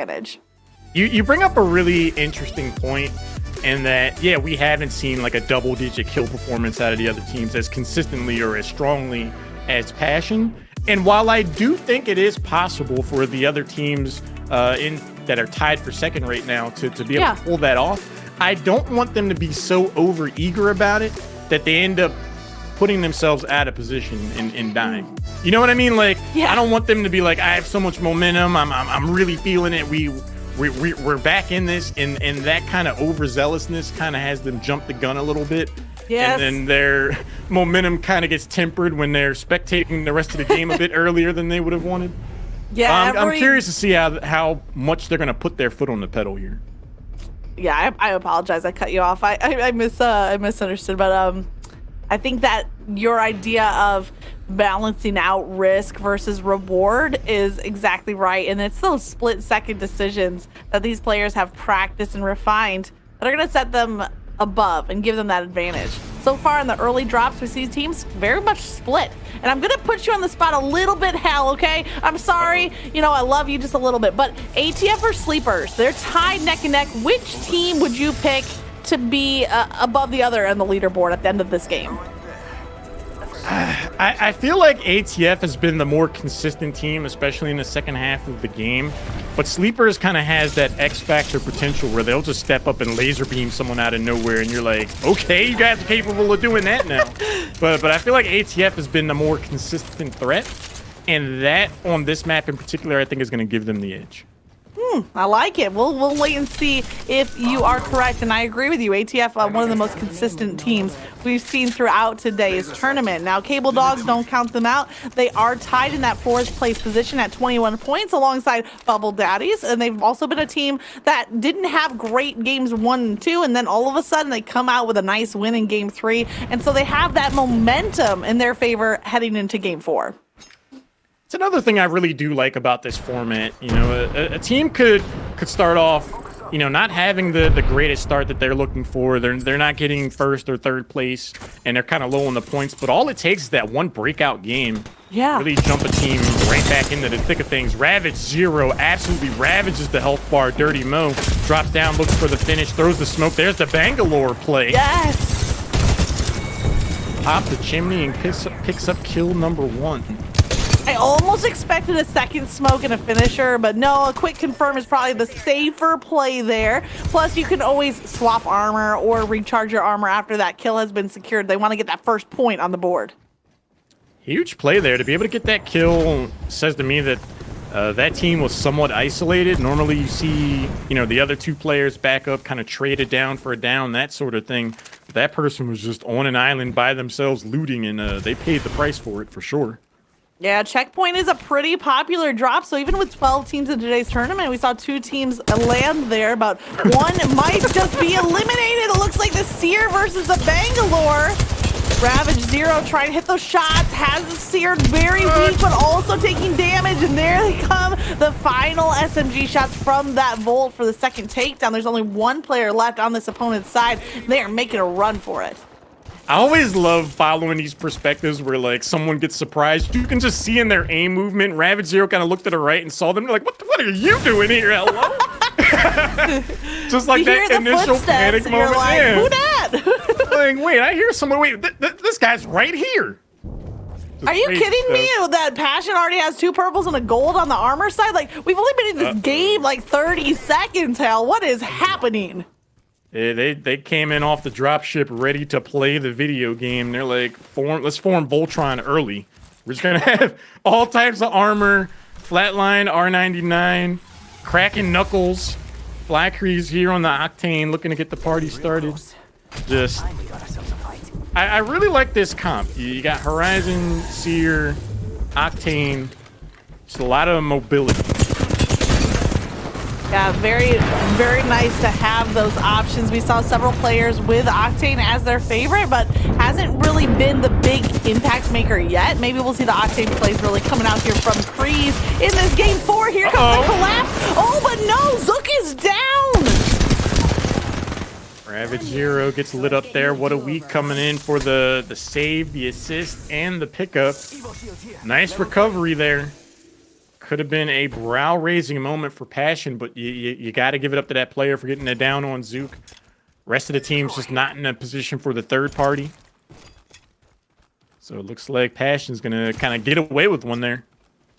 You know, there was one knock. You know what? You come up against a team like a Team Passion, and sometimes one knock is a pat on the back in and of itself. Although it did start to crumble right after that. You see the armor drop there, just the teamwork and the preparedness coming out from the squad. Meanwhile, Bubble Daddies over here, they are tied for that 4th place position. But Baby Shark mentioned that their name is often sung. If you know the song, I'm sorry if I just got it stuck in your head, but that was a fun fact coming out from Bubble Daddies and player Baby Shark in particular. I think my ignorance is keeping me safe here because I don't know that song offhand, and I think based off of what you said, I kind of want to keep it that way. Don't change my life, Magic. Tell me you don't have kids without telling me you don't have kids. I have a 3 and a 5-year-old, so I am haunted by the Baby Shark song. But Bubble Daddies are kind of embracing that Baby Shark and hopefully carry them through to break the tie. Switching over, we have no thumb. Haven't seen them in action too much, so it's cool to see what they bring to the table. Aiming down the sights of the wingman. Into charge rifle fire potentially. And really is not trying to play this game right now. Good damage in off the ability. Circle's closing in though. ATF, they're in a rough spot right now. What was that throwable? Was that an arc star? Actually did damage to 3 players, so might buy ATF enough time. You talked about not seeing much from We Have No Thumb. I think they were actually the 2nd place team in that last game, even though they ended up third partying with that final player kind of pushing against the Cable Dogs. So they didn't come out with a win, but they did have a great performance, especially in game 3. And taxed a little bit there. Should be able to get that shield cell off, and they do. A-Train off the Ash onto the Fuse. Good damage there, strafing across, drops down. In position for some help from the teammates, but there's another bogey in the building. Good down there. Oh, unfortunately, Bender was killed and confirmed, but as well, ATF has done the same to the opposition at the same time. I think we have a 2v1 situation with one player on the ground for the opposing team. You see Ant trying to pop that med kit. A-Train rounds the corner, but he is taking so much damage. There's still 2 players up from We Have No Thumb, and they get the final takedown, and they're able to get the revive as well. You know what I think, Magic? I think they do have thumbs. The way they just aimed there. Yeah. I think we're looking at something of at least six of them, I think. You know? A non-zero amount of thumbs were required for that kind of aim and precision. They pulled it off. Switching over to Broken Shield. Back half of the Bloodhound ult in play here. past the TG. Good long-range shots, flatline. You see Magic? It can do it. Yeah. Love to see the flatline. I might become a believer after today's tournament. I wasn't leading into it, but that's okay. On board with broken shields, all 3 players in the purple for armor, but their shields are not full, so they're going to get that ult ready to go. They're going to rotate and try to get some better circle position. They don't have much cover out there on the edge of the map. Yeah, the other team's doing some skeet shooting right now. Just Yes. pull. They are able to reposition relatively unscathed. I don't think anyone lost the entirety of their shield, so gamble pays off.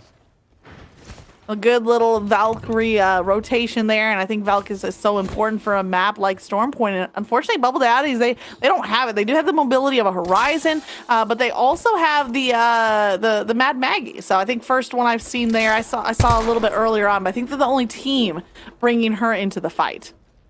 Stormpoint giveth and Stormpoint taketh away. On one hand, we saw Passion, 2 purples and a gold. Baby Shark still out here with the bargain bin starting 50-point shield. Unlucky. Just cannot find any kind of upgrade.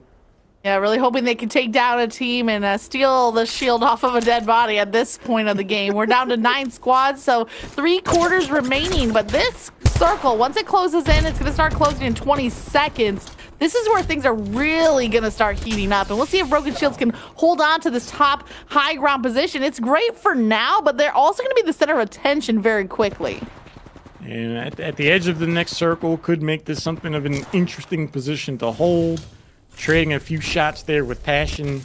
It's not what you want to do for too long. Looks like Passion's going to more focus on making sure they're in a good spot for the next circle. Head indoors. Maybe try to rise their way up that way to get to that team.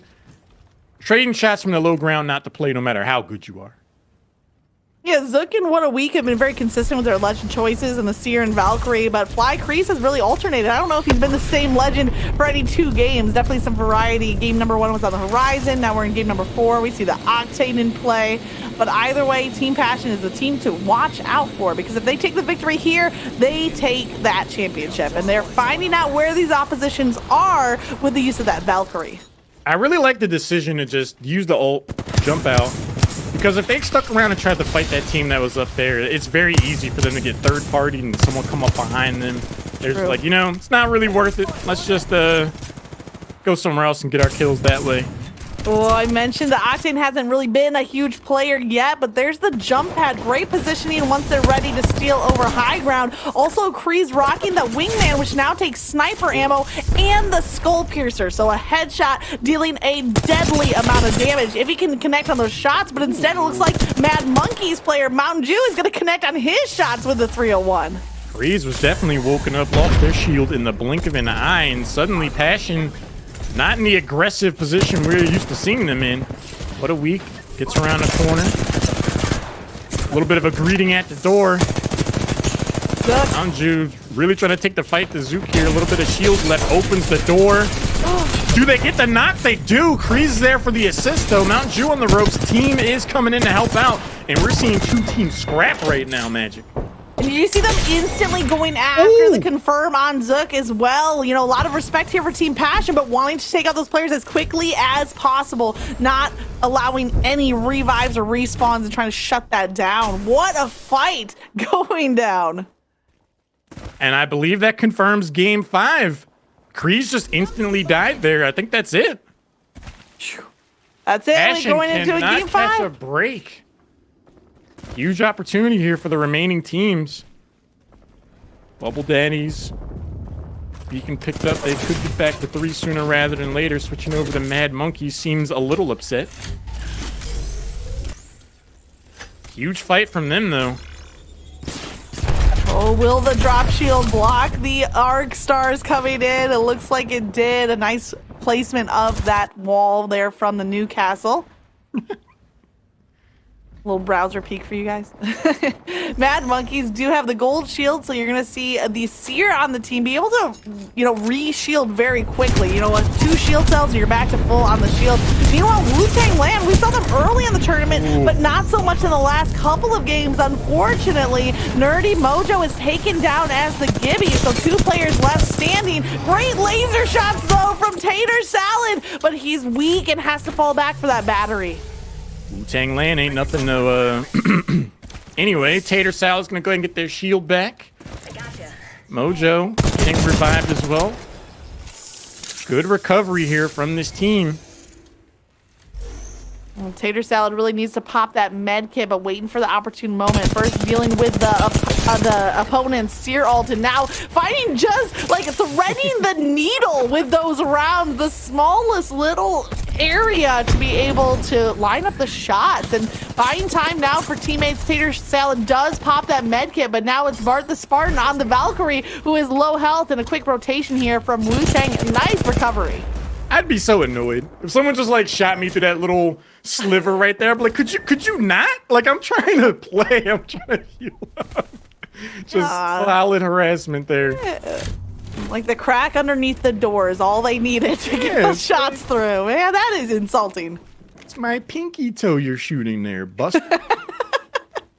8 teams now left alive.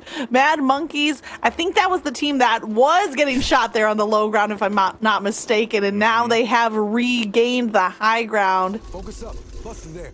Pinging some targets across the map, but the circle is really focusing up on this area of the map. Considering, that they're smack dab in the middle of the circle, they have the high ground, I think you're going to see Mad Monkeys really try to hang on to this positioning, especially with some form of long-range capability. It's not exactly the greatest, but it's honest work. 64 damage there on the shield. Debo. Shoker starting to rotate around. Cable Dog's looking for another huge breakout game here. See if they pull it off.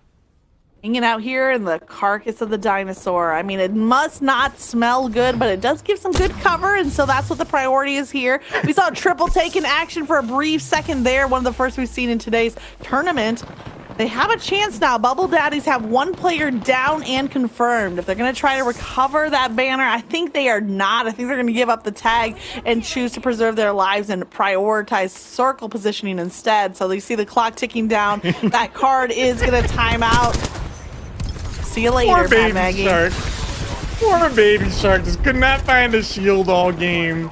Separated from the team. Not able to get the banner back. I feel for you, baby Shark. You're having a bad day on a Friday. I tell you what.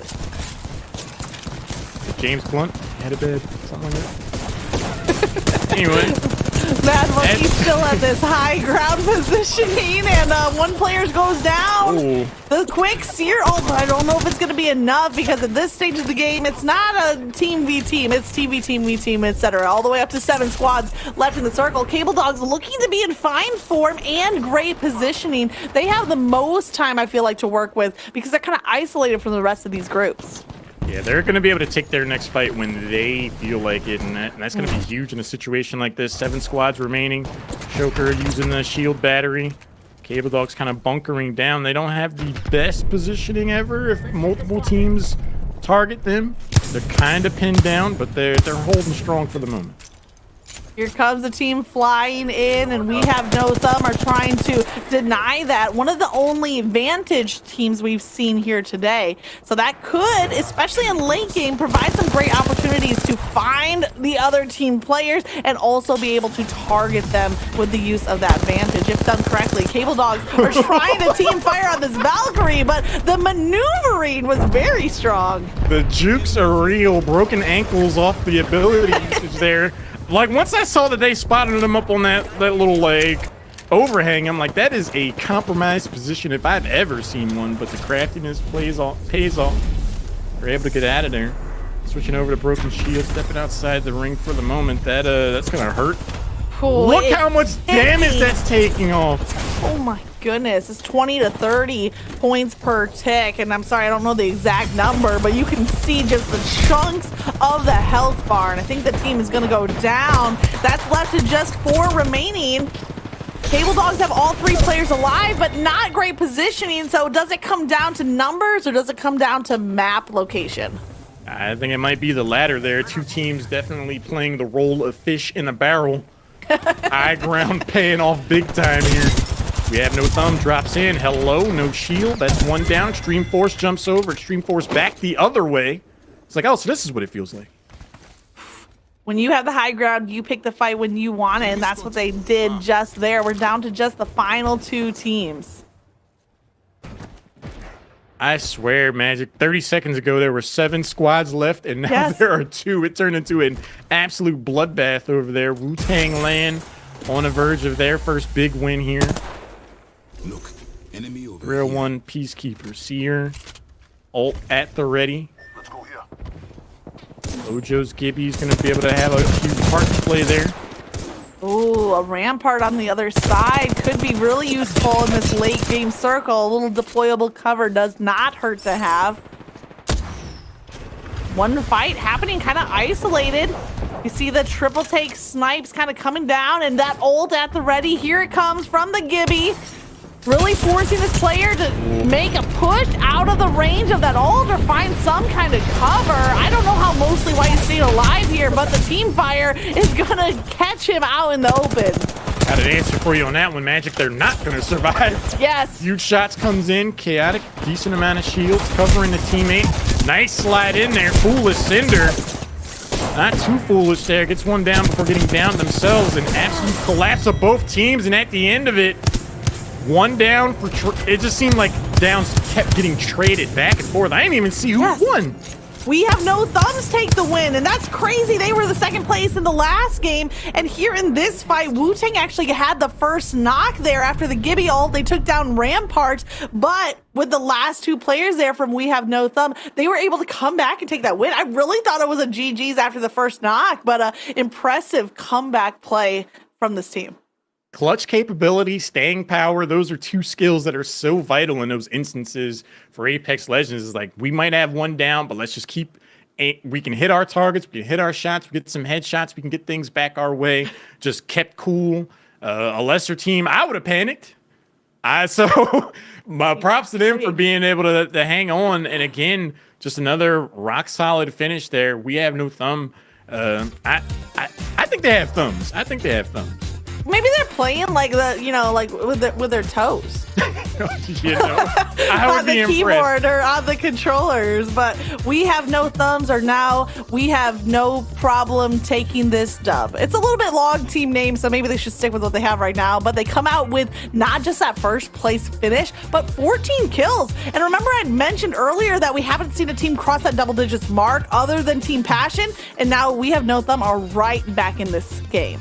They have come roaring out of seemingly nowhere in terms of the standings from the first 2 games. And one thing I would point out, Magic, Passion placed 9th that last game. And I think that is just a symptom of the other teams understanding the assignment. They're like, no matter what happens, Passion cannot win. Like, even if we lose 1, 2 people, we have to confirm downs on that team. Because if they come away with the win, we're not playing in this tournament anymore. And the final leaderboard scored shows you that We Have No thumb. They scored 26 points in that last game, and they have shot up the ranks in the blink of an eye. Yeah, I don't remember exactly where they were. I know they were outside of the top 5 leading into this game. So the fact that they've passed teams like Sleepers and ATF and, Cable Dogs and Wu-Tang, they've kind of all held those spots. And We Have No thumbs just leapfrogged past them to steal this 2nd place position. And they are 9 points away from being at that 50-point game point mark. So they're not there quite yet, but obviously huge numbers from that game.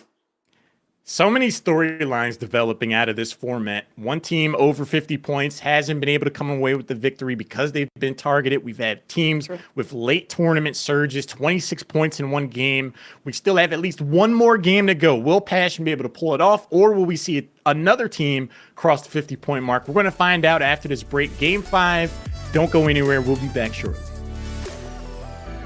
Yeah. Really jump a team right back into the thick of things. Ravage 0 absolutely ravages the health bar. Dirty Mo drops down, looks for the finish, throws the smoke. There's the bang. He's down! Ravage Zero gets lit up. It's taking so much damage. There's still two players up from We Have No Thumb, and they Fight the Zook here. A little bit of shield left opens the door. Do they get the knock? They do. Kreese there. And you see them instantly going after the down as the Gibby. So 2 players left standing. Great lane, and that ult at the ready. Here it comes from the Gibby. Really forcing this player to...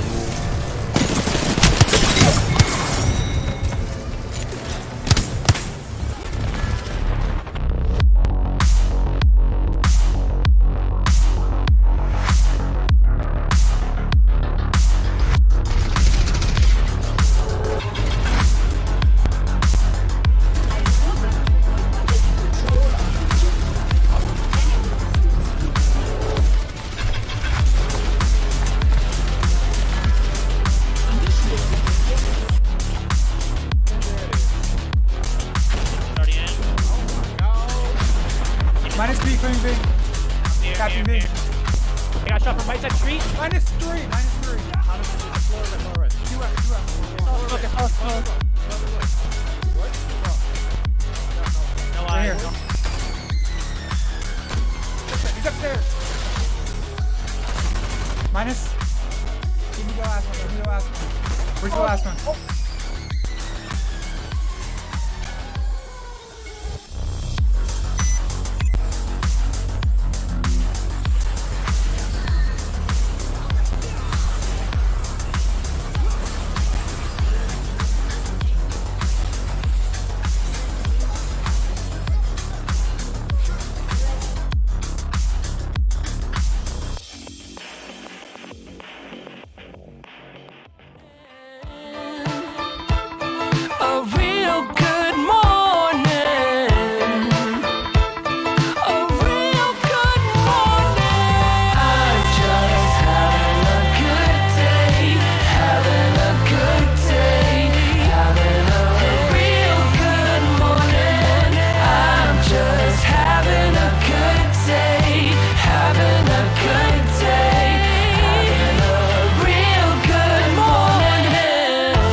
Welcome back to the grand finals here for Air Force Gaming League's minor league for Apex Legends. My name's Lauren, joined here by Magic, and it's been quite the interesting story. If anyone's been following, the initial stages going into the grand finals here, Passion's reputation precedes them. An amazing team, had a rock solid, dominant start for the first two games, but my Magic, how the turntables, because they have just been targeted and it's been rough out here. It's been very hard for them to close this tournament out. Yeah, you mentioned they have more than a target on their back, maybe a bounty on their back, because any other team that wants to get to that game point mark, they have to prioritize taking out Passion, and that's what we've seen in the last two games. But it sure has shaken things up across the leaderboard, and you can't talk about shaking things up without mentioning We Have No Thumb coming out from 6th or below. They were outside of the top 5, and now they've stolen second place on the board.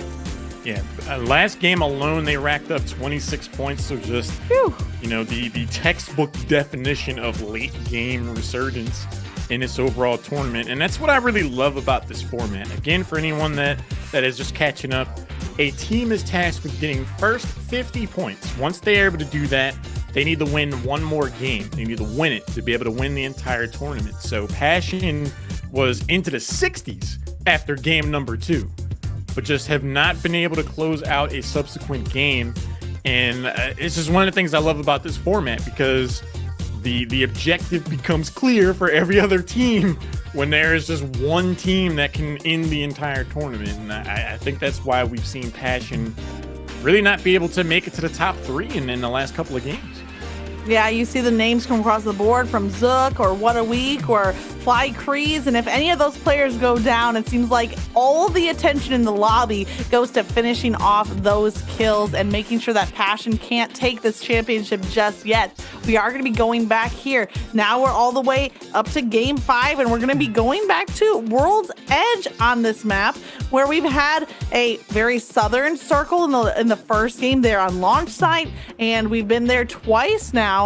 The game 3 was also there, where we ended up kind of outside of Lava Fissure, I guess is the best location for that game number 3. But the circle dictating the game is going to be interesting as we come into game 5. World's Edge has been very interesting so far over the course of this tournament, and I am very intrigued by the lock-in from Kreese, picking up Caustic going into game number 5. And I think that really speaks to exactly what this team is looking to do. They're looking to buckle up. They're looking to lock into one position, put those gas bombs down, and just wait things out. They're looking much more defensive based off of composition alone. And I think they're really going to try to play this one to win. It's a great observation there, Hal, because Caustic is a defensive specialist, but also one of the most difficult players to third party against. You can block off a doorway, or with the use of the ult, you can block off a whole section and provide some survivability for yourself and your team. And we'll see if it pays off for Passion as we head into game 5. And you're watching teams dropping. Looks like 2 teams here at Lava Siphon, and the fight is underway. And already on the ropes here. Good amount of action early on for that team. We're looking to make a statement of their own. So far, it's been We Have No Thumb really making the waves for the past couple of games. It can be easy to forget about a squad like ATF who have just been, you know, neck and neck right there with the top teams of the tournament. Yeah, I'm wondering if we can switch back to Team ATF and the fight happening at Lava Fissure. I'm interested to see how that one goes down. All still 12 squads remaining, so I guess it's not over just yet, but you see some looting happening here at Fragment. And, you know, maybe the fight is slowing down and teams have kind of divvied up their sections of the map. I looked on the kill feed. What a week. Took out Ant. So two of the top teams there. Passion, if they were looking to get a later start to the overall proceedings, they got jumped in on pretty early. Just one player remaining from ATF. I didn't see if they got the banners or not, but not the start you want if you're a fan of ATF. No, here at Sorting Factory, there's plenty of loot to go around, but also plenty of attention from other teams, including Team Passion, who, of course, we got to keep our eyes on. They're looting up and maybe making a quick rotate on out of here. I think there's still one team in the area, but you see the use of the seer there. Check to make sure that the immediate perimeter is secured. The ultimate gotcha. You go to sorting facility and you yourself get sorted. It's like, oh. Didn't think it was going to go like that, but here we are. Game number 5. Plenty of twists and turns over the course of this tournament through the lens of Foolish Sender, who's made some pretty aggressive plays over the past couple of games. I've seen a few instances where they jumped in where a lesser player might have chose to just hang back, drop a shield cell or two, but no, they're not afraid to push all the chips to the center of the table, that's for sure. That's a great way to put it. Definitely willing to go all in when it comes down to it. And here you see the this is the caustic with the heirloom as well. So that's a nice little flex there. French Gobblers looks like Wingman Flatlines the name of the game. I think the more we go into this tournament, the more teams. And the more that teams feel like, you know, maybe we can actually win this, I think you are going to see more of a conservative pace where people are playing a bit more methodically. They're not looking to go for crazy kill counts. If you're a team, I feel like we have no thumb. They could realistically just play for positioning to get to 50. Some other teams need to get a good placement and kills. So I'm hoping that inspires people to say, like, hey, like, you know, we don't want to just go in super hardcore, but at the same time, we need to make sure we're doing something here. Yeah, the early I'd hate to be that team that has like 49 points. Oh, that's just heartbreaking when you see that across the scoreboard. Yeah. No team there. We have no thumb at 41, so hopefully they can cross that 50-point threshold on this game, being kind of that comeback story in today's tournament.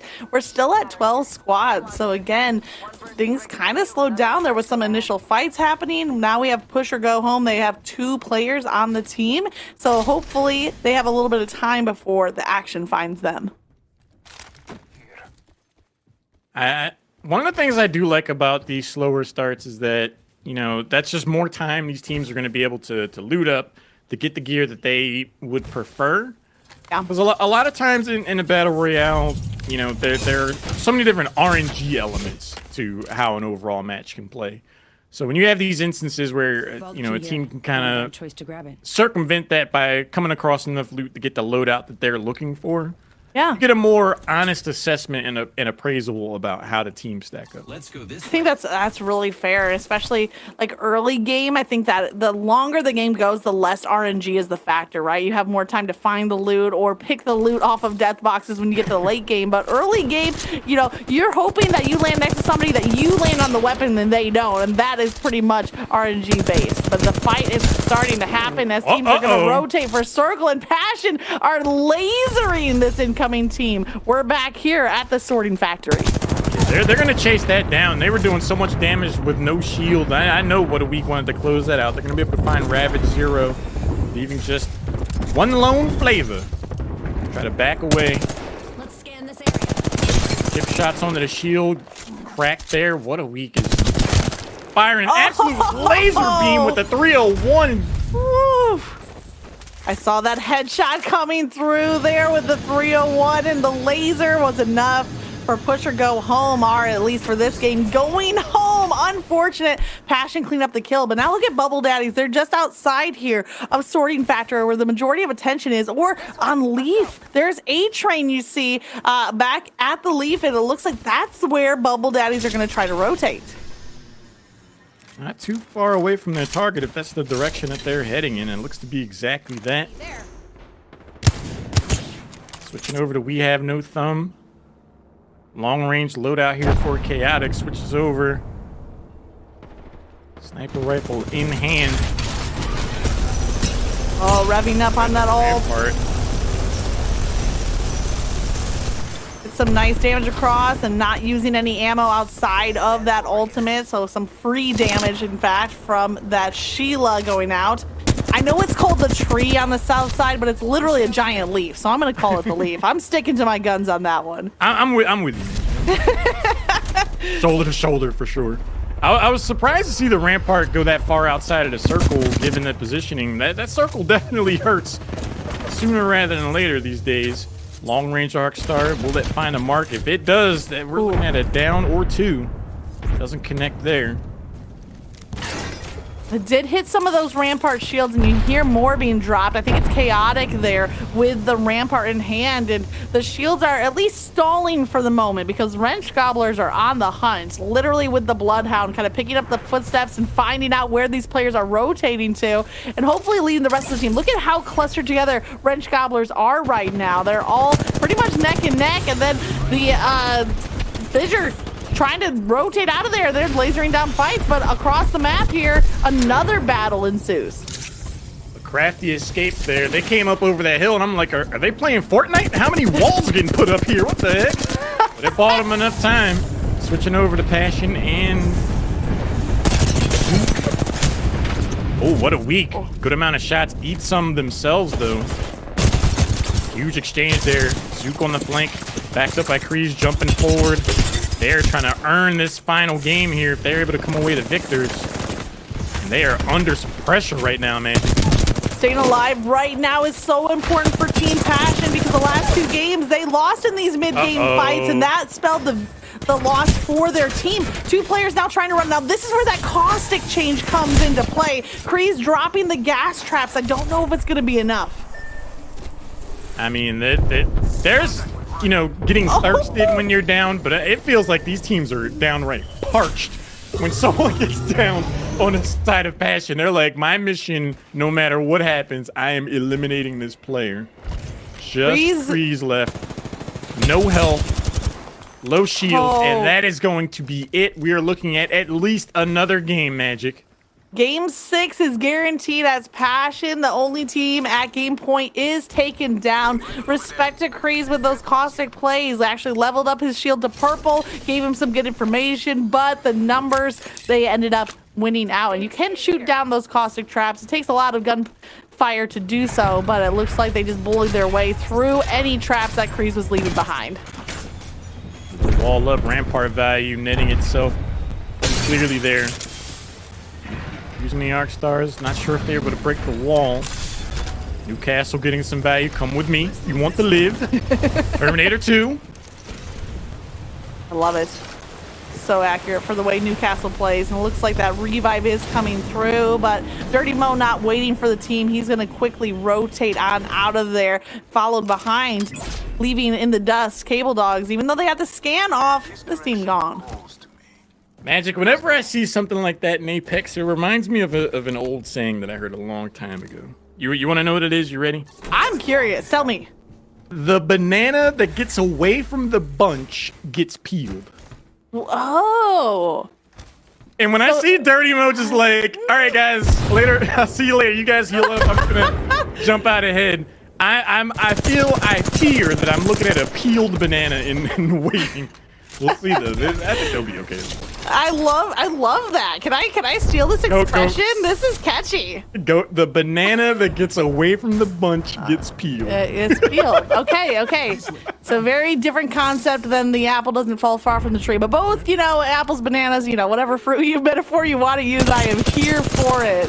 Bubble Daddies are raining down fire from this high ground position. Now, this circle so far, pretty familiar from what we saw in game number 1 over here on the side of Dome or the outside of launch site. And Bubble Daddies, there's the scout rifle coming in and the dual fire, the double tap. Coming out from the scout rifle is enough for flavor, actually melting a player. They did enough damage. They're going to go ahead and further investigate. I would too. Good shots in, has to reload, but oh no, things have definitely turned around on flavor. Looks like they will be able to successfully get back to the corner, and they might be pretty low on resources if they're just going for, okay. I was like, they're going for a syringe in this instance. No shield battery, but here we go. Phoenix kit in hand, but Bubble Daddies, 2 others down. They're facing elimination right now. The amount of time to pop that Phoenix kit is the risk, and I think the time was long enough for the third party to come through. Now, Flavor's on the edge of that opposing Seer ult, and Bubble Daddies are eliminated. They're going to go down, and we're left with 8 teams, just 2/3 of the lobby remaining. How quickly things can change. You get a good amount of damage. You're like, I cracked the shield. They got to be 1. Let's go in, guys. And you run across that open field, and party number 3 puts that quarter in and hits the start button and wants to play the game too. It's tough. Looking to see where these teams now are setting up as we have a minute left before the circle closes, and it looks like most teams are pretty happily positioned inside the circle. A nice spot here for broken shields, but the Seer does spot them, so it's no secret that they're holding this building. Yeah, I mean, this has definitely been the staple meta choice here over the course of the tournament. Decent trade there. Both players losing their shield. Tater salad looks to be okay. Wu-Tang Land dropping down, looking to reposition a little bit. Need a new name for that building. That building has been so popular, specifically on the north side there of launch site. I feel like we need to have a new name for it at this point with how much it's been utilized. The pings are coming through. Wu-Tang trying to get sights on A-Train, but A-Train with that gold armor is going to escape. Now here comes the drop shield, either using it to be able to heal up or going to revive. Not sure if you'll have time for both. I think they're going to try, though. Once you commit that far, may as well try to get the value that you can. Dirty Mojo gets spotted out by the passive. Ability goes in. That's a problem. Long range targeting. Sequester from downtown. Thermite, Arcstar. Will they connect? Dirty Mojo looks to live to fight another day, at least for the moment. And toss that Gibby ult as well to try to provide some space. Broken shield falling back. Teammate on the Valkyrie trying to use that full Phoenix kit to get back to full health. So the Bloodhound ult for extra scans coming through. Broken Shield are holding on to the building. Big Bozo Energy, however, eliminated. I was so worried for Fink there coming through that window. You know that part in an action movie where the person's like, oh, that was close. I think I'm okay. And then like that's when they get hit. I was waiting for that. He was kind of safe. I made it. And then just randomly get shot in the back from someone. If it was me in the game, that would have absolutely happened. Hey guys, I made it instantly down. Like, whoa, that was close. Game overs. But in this case, Fink does survive. He did pop the Phoenix kit back to full health. Takes a little bit more damage there, so using the shield cells. Great spot here right now from the team, but a fight's happening over on the other side, over here by Dome. One team kind of being gate kept over here on the Dome side, and Mad Monkeys are the gatekeepers. Comfortable in the next circle. At the same time, they're on the lower end of things. Borfdak, Mad Monkeys, looks like they want to try to close this kill out before the ring becomes too much of a problem. 49 seconds and counting there. One Arcstar, no one's home. Kind of by themselves. You don't want to be that banana that gets away from the bunch. You're gonna get split. Watch yourself over there. Looks like Mad Monkeys are doing a little rotation, and there's the Newcastle getting a little bit separated from the rest of the bunch. Does have the ult at the ready in case they need to regroup with the team, and now getting that ultimate ready. Places it down. Interesting positioning though, because as the circle closes, that castle Castle is going to be out of the circle as opposed to the Sleepers in perfect contrast, locking down a position that will be in the next circle. Interesting place to put that lemonade stand up, but see, bold strategy, Cotton. See how it works out. I don't think it's going to pay off, but it's left to be seen. First player on Broken Shields does get taken down. It's not Fink who did survive a tough fight. Instead, it is the Seer. Now, Cassie on the Bloodhound getting some great damage out. A player come around the flank. Both players are cracked. Both players disengage. Is there time to heal? I don't know. Syringes are going to take a long time to get back to full health. Yeah, that is asking a lot, and that really speaks to how low the resources are here for Broken Shield. Life on the line, all I've got is the syringe. Teammate comes in with the assist, drops a few shield cells to help them out, and it does look like they're going to be able to recover, but they were like 1 health away. Oh, heartbreaking here for Cable Dogs. They have to leave the revive behind because the circle is closing in and they won't survive out in that storm at this juncture of the game. Seer ult at the ready there. Now Sleepers coming down to low ground. Shots are out. The reload coming through. One player gets knocked, 2, 3. All of Broken Shield are eliminated. We're down to just 4. Dirty Mo really believing in their aim, and the team just dropped down with a 45 to try to laser beam someone. I mean, if you land all the shots, hey, but the moment he had the reload, I was like, oh, that might not work out, but teamwork makes the dream work. I love me the RE45. It's in the crafter right now, and it comes with those hammer points, so can definitely do some damage, especially if you have team fire to eat through the shields. And then the hammer points come in a lot stronger than you'd expect from a little pistol like that one. Dwarfdag on the ropes, actually getting down there. Just the Newcastle remaining on that team. And it looks like the Mad Monkeys are tearing down the barrel of elimination. Just 2 squads left. Sleepers wanting that first place slot. Can they come away with it? Plenty of health, plenty of shield. Sleepers has everything they need to be able to close this game out. Checks the corner. Gorilla beams. Focuses a few shots. Oh, Nade good. Stand. 2v3. Sleepers have the number and the shield advantage. Bevo does get the next level shield, though. That will help. Joker has their ult available. 18 seconds before their ability is.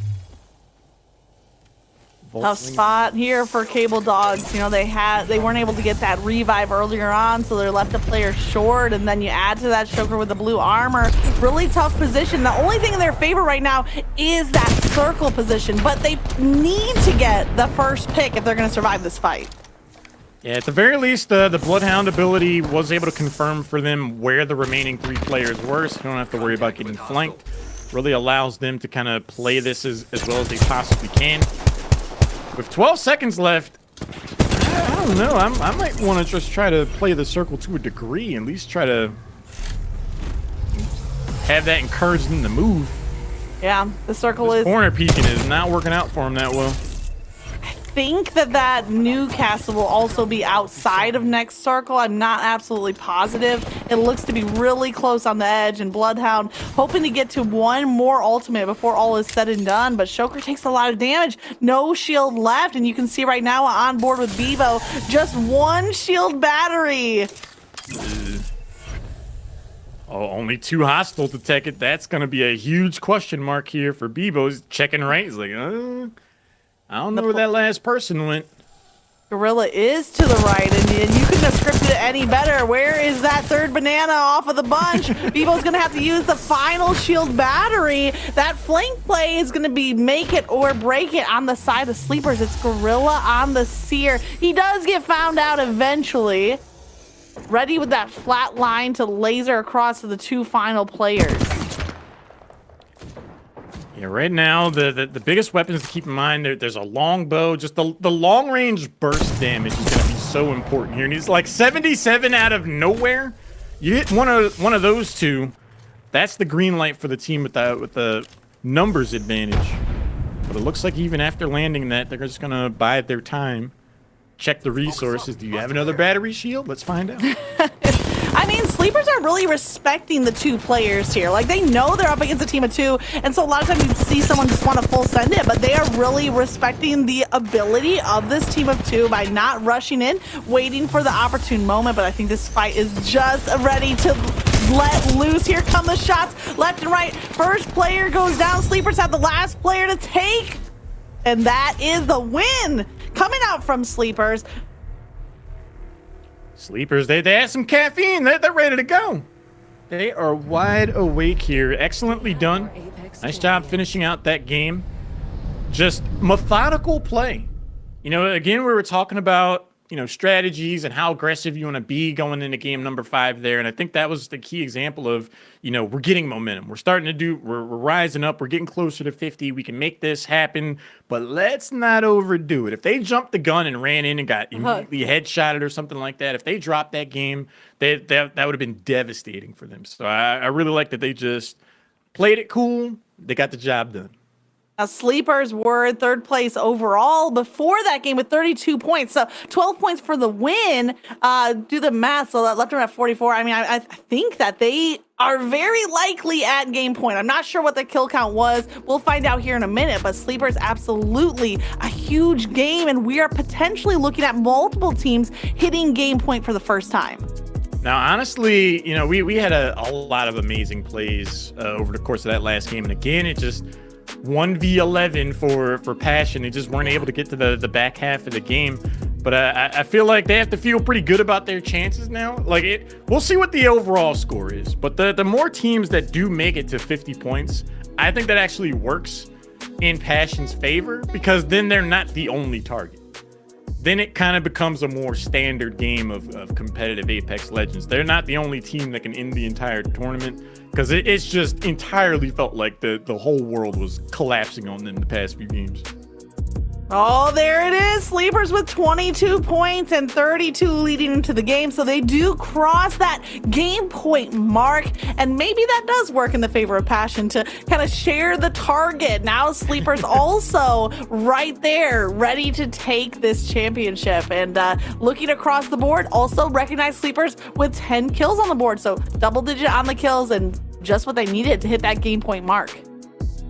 Yeah, it's really interesting because anytime, you know, you see a team like Passion and they're cleaning up half the lobby and stuff like that at the beginning of the tournament, when they are eliminated somewhat early in the game, someone has to get those kills.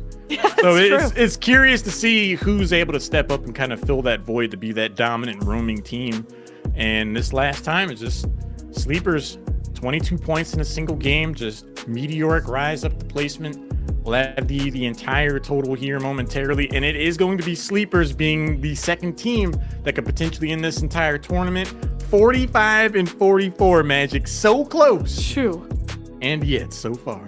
I mean, Cable Dogs, I just want to think if they had been at full force in that final fight, you know, they could have very likely switched positions there with Sleepers and taken the win, not only, but that game point status. So a team to look out for coming into this game number 6. Cable Dogs are right there, along with We Have No Thumb, trying to break into that game point status that Passion has had locked down, and now Sleepers are joining the ranks. And I just want to take for a quick second here, big thanks here to Air Force Gaming for putting on not just this tournament, but a whole bunch of fun gaming events and tournaments, including tomorrow. So if you enjoy League of Legends, if you enjoy TFT, that's going to be going on right here tomorrow afternoon, and a lot more fun gaming action brought to you by this channel.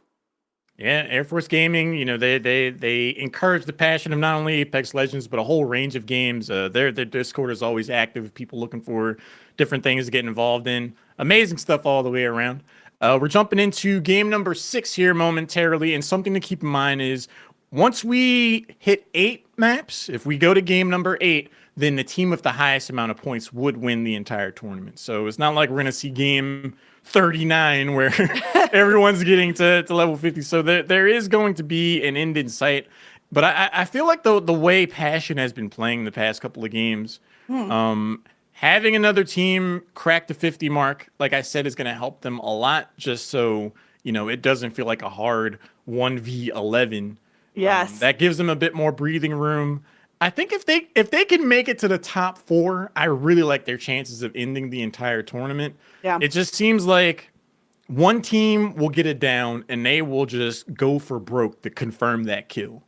and then the rest of the map just converges on that spot and just tries to run the remaining members of that team down, and they never get a moment to breathe once that happens. I agree with that exactly right. The fewer teams remaining, the better the chances there for Passion, not just because there's less competition, but less opportunity to be collapsed on from all sides. So I wonder if Team Passion coming into this game 6, maybe they can play a little bit incognito for the first half of the game, just kind of skirt the radar of the other teams and, wait until they get to the top 5, top 4, whatever, to come out with guns blazing.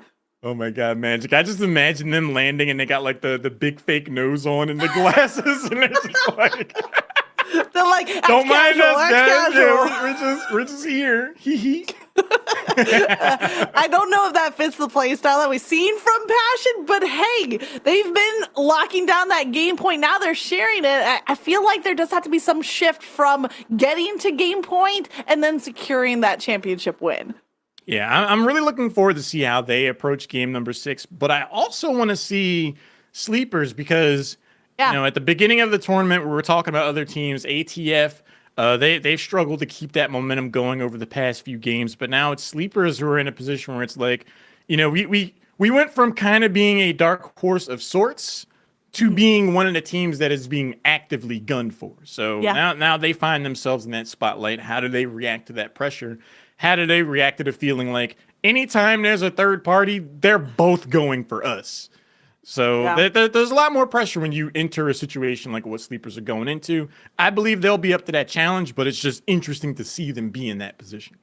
Yeah, I'm excited to see multiple teams at game point. Obviously, it adds to the drama. We are going to be going back here to Storm Point. We've had 2 pretty spicy matches here, and now it's game 6. So we're rolling back around, seeing if the big question for the last few games, can Team Passion survive that mid game, make it to late game, and claim the victory, or sleepers now? Part of that question as well. But I'm also keeping my eyes on those teams in 3rd and 4th place specifically. Cable Dogs, We Have No Thumb are just outside of game point. We're looking at potentially game 7 with 4+ teams at game point. And personally, I would love to see that go down.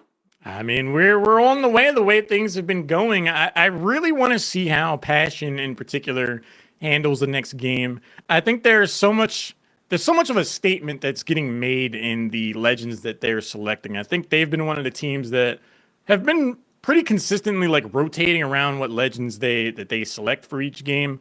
Yeah. But the decision to go for Caustic was like the boldest statement, in my opinion. At like, we are looking to play defensively. Like, we are looking to play in game. We are looking to really, hold one position extremely well, close off different entrance options. And to make that statement, but still not make top 3, top 4, top 5, I really want Passion to say, like, well, what got us here in the first place? We dropped and we slayed out. Let's just go back to that and just play like the tournament's not on the line. But in contrast to that, we do again see the Caustic selected. Yeah, but also, what a week now on Newcastle. What a week has been the Valkyrie and Zook still. Zook was the Seer, now taking on Valkyrie. They added a Newcastle to the ranks on that Team Passion. So if you're talking about that shift to Caustic as the defensive, now Newcastle adds another layer of defensive protection on that team. So I'd like to see these adjustments happening from game to game.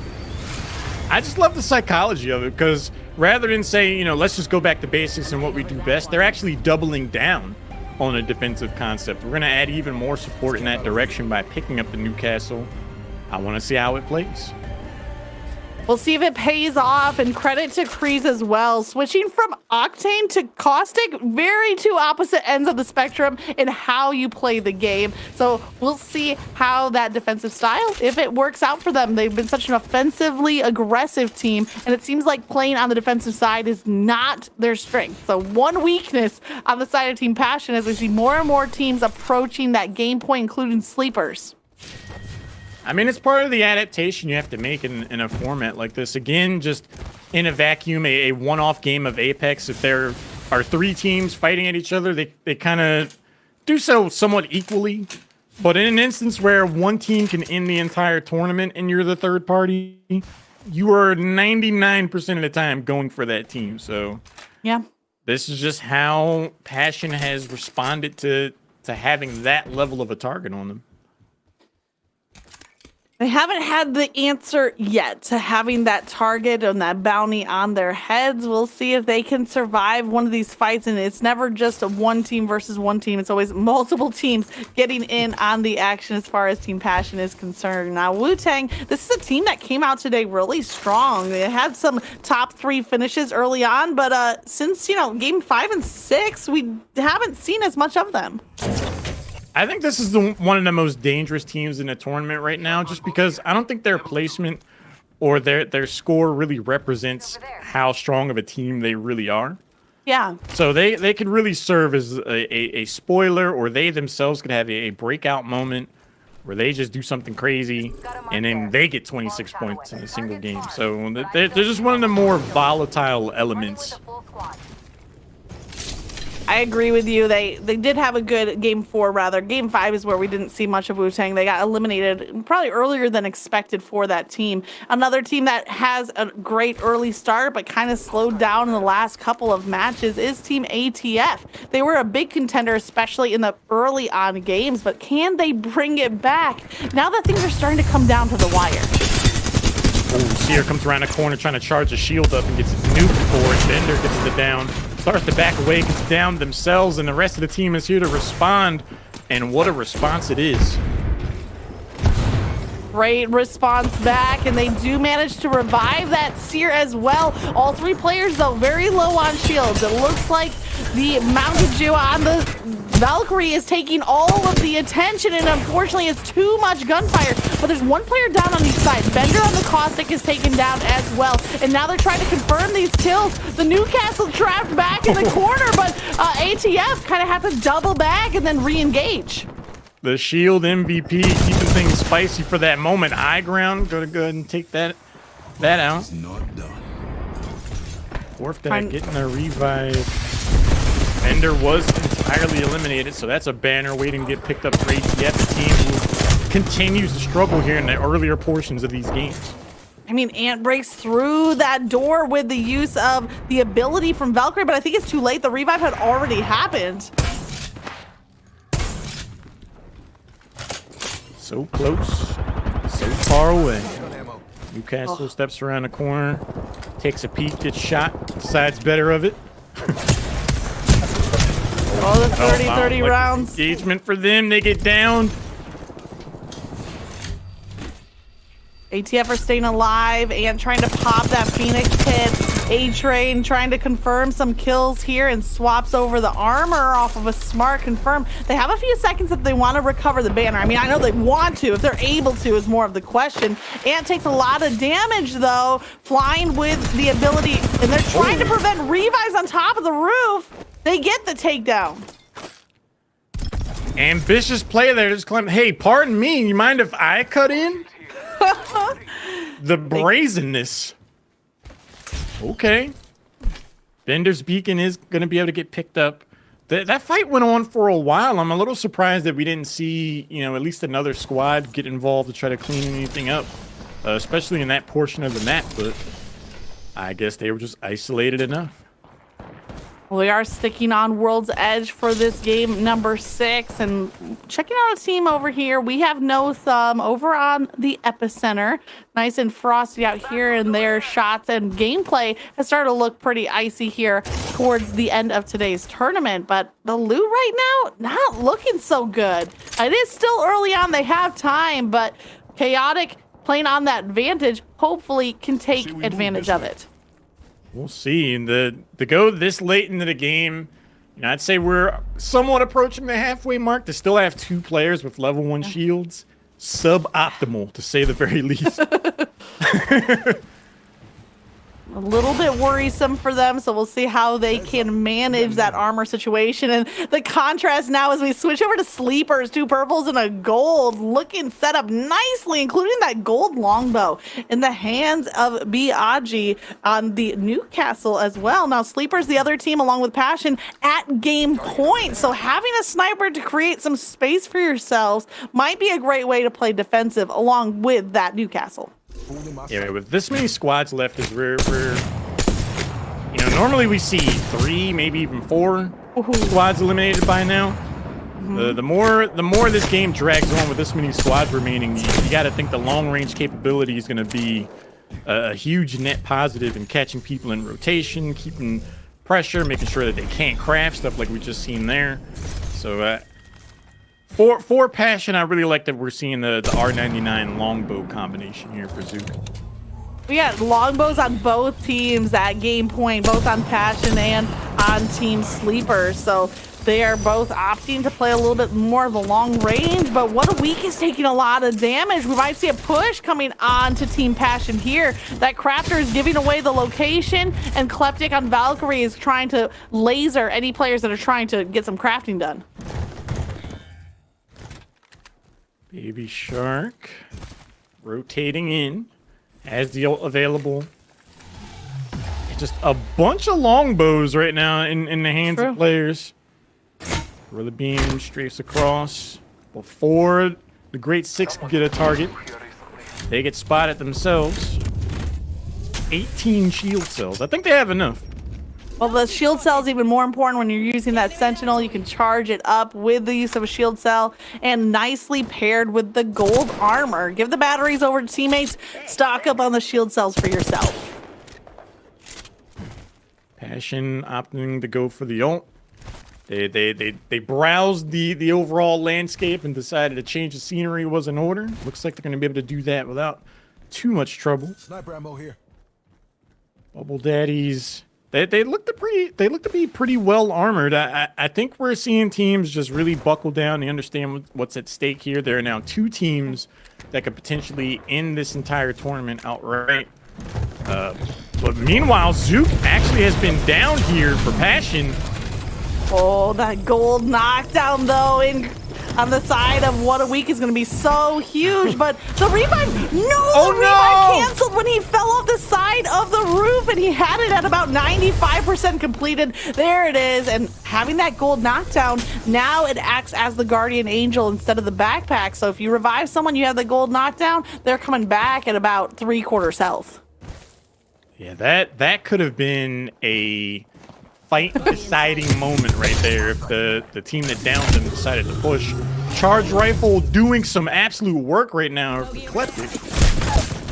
Until they peek to the left. Wow. Absolutely shredded. What? Time to death right there was pretty much record speed as the laser shots came through, and I think it was Wu-Tang that did the damage there. You see that Nerdy Mojo on Gibby trying to pop a Phoenix kit, and now Seer, that's Tater Salad, rotating back, trying to get a little bit closer. They have this high ground position at the top of the tower if Tater Salad's able to rotate back to the rest of his team. And they crossed the beams on Kleptic leg. He just looked to his left and evaporated. That had to be the quickest TDD we've seen today. Good grief. Wu-Tang Land, man. Dangerous. Absolutely dangerous. As they're checking out this box, they're smartly checking around the corner to try to not get clipped for it. Yeah, with so many snipers in the game, one wrong peek and it's a GG's, you know? These mid to long range weapons are kind of reigning supreme at this point of the game. Wu-Tang Land are at 29 total points, so they really need to put out a good performance here in game number 6 if they want to get to that game point. Hostile detected. Evo's like, tell me something I don't know. Cable dogs. Haven't really seen them make super crazy plays the past couple of games, but they have been making it pretty far. Could be another huge moment and opportunity for them. G7 Scout, 1 shot, 1 hit. I mean, Cable Dog's last game made a good show over there at the Dome side. I think they were the team that had only the 2 players remaining in that final fight that seemed to last forever. So really made the most out of a tough situation in a 2v3. And hopefully Cable Dogs can do the same here in this game 6. They're just 5 points outside of being at game point themselves. Broken shield back to the wall here. 1 player down. Sequester trying to get the shield battery going. Cassidy has to back away. They might have to just come back for Fink's banner the way that team was advancing on him. We'll see how that plays. ATF, cannot forget about them. Oh, they're dealing out the damage. They know there's a player down. They're going to go in for that confirm. They do clean up the kills. So there's the banner you were talking about. They had to leave it behind as Team ATF is now on the hunt for the 2 remaining players. But the position of that banner going to be really difficult for the team to get back to. In fact, I think they're going to have to leave it behind. The Seer on the run, but Ant is laying down the fire. Now you see snipes from a second player. A great ping coming out there from Ant, but ducking back to pop the battery. Yeah, that chip damage is exactly what was needed for them to be able to, for that player to get into cover because their aim was on point. Bender is going to go ahead and remove that player, Peacekeeper. Sequester Grundleplith Sr., the name of that player. And I'm sorry that we haven't said it on the cast yet today. I felt like it needed a second, multiple seconds actually, to say that name. It's quite distinguished. Sounds very regal. I think they're playing with a monocle right now. And a top hat. I'd put money on it. Yeah, and the top hat for sure. Absolutely right. Wrench Gobblers, we've kind of caught up with them from game to game, but I don't know if we've seen them in the top 3. It seems like they have some really strong mid-game, but when it comes down to those final circles, we haven't seen enough from Wrench Gobblers. Looks like they are sitting right now. Well, actually, I don't know. I don't know where they're placed. I'll get back to you on that one. 11th place. We've got trouble. Foolish Cinder, we have no thumb. Late game resurgence embodied. ATF under assault here. Bender loses their shield on the rotation. Should be okay though. This has been a very tense game number 6. After all this time that's passed, round 3's closing, and we still have 8 squads remaining. Yeah, but I think we have both Passion and Sleeper still alive, if I'm not mistaken. And Team Passion, they have mostly been early out in the last couple of games. So this is a little bit more survivability from them, from what we've seen in the previous matches. Maybe that is due to the defensive composition, but could make for some very exciting late games if they continue to play incognito. Right at the edge of the circle. Looks like they're not going to be super fortunate to stay here for too long. They're going to have a ways to go for round number 5. Bloodhound announces their presence. These teams to the north and east are kind of in a tough spot. Here's Sleepers. Yes, they're still alive. In fact, Dirty Mo trying to pop the Phoenix kit. Getting some good cover from the teammates, and they seem like they're hunkering down, trying to stay alive. If they win this game, they win the tournament. So a lot on the line here for Team Sleepers. Yeah, this is our first time really getting to see what they're up to here in game number 6. Joining Passion as that team who has the capability of just ending this whole thing. And like I said, I really think that just having a second team break the 50-point mark takes so much pressure off Passion. You can just see that the entire lobby is not bearing down on one squad anymore. Yeah, a little bit divided attention right now because every other team has to worry about both Passion and Sleepers. See if Passion take advantage of that. Here's Wu-Tang Land. 301 being that consistent damage dealer. Tater Salad's weak, however, gonna need to pop a Phoenix kit of their own. Even though they're dealing damage, they're also receiving just about equally. Oh, no knocks, but Spart the Spartan barely staying alive. Or said, 'tis but a flesh wound, able to get back and is able to use that shield batter to potentially get back into the fight. We see some pretty low, see a low health bar. What a weak is low. Passion on the ropes here. Flackries. Zook, both are down. Huge plays coming in from that push, just kind of rejecting that Newcastle ult and running past the caustic traps. And the last player, What a Week, was on the ropes and hunted down. Passion is out, leaving Sleepers the only team that can win the tournament in this game. A-Train targeting one, gets back in the cover. All eyes now turn to Sleepers, who alone have the capability of ending this entire tournament. Will they be targeted? Dirty Mojo eats bullets for breakfast. A-Train is eating more bullets than he would like. He tries to slide down the hill to pop that battery. He does get the battery off. Bender taken down yet again. The revive coming in from Ant, though, and we're down to 6 teams, so half of the lobby. Look at the kill lead as well on A-Train. They, as a team, have at least 7 kills. They want to be in that conversation should the Sleepers not come away with the victory here. They want to try to be that first place finisher themselves with enough kills for them to break through that 50-point mark. See if they're going to be able to do it. ATF right now looking very healthy, plenty of ammo. They were sitting at 5th place leading into this game and 37 points. So as these kills come through, you know, 7 plus kills, 7 would get them at 44. They're definitely right there, chomping at the bit to cross the line to game point. Look at this team trapped in the little train car at the edge of the circle, and ATF knows they're there, holding their ground and waiting for the opportune moment to strike. Yeah, that entire team is just in a phone booth right now, hoping no one throws grenades in there. That would be bad for business. Bebo's the first to jump out of there. Arcstar at the ready. Oh, that Arcstar could do some damage. They're really hoping that this phone booth is secretly a teleporter to another space and time. Oh, wasn't so much for Shoker there. 2 players now eating a lot of damage. ATF enjoying the high ground. Good shots there from 301.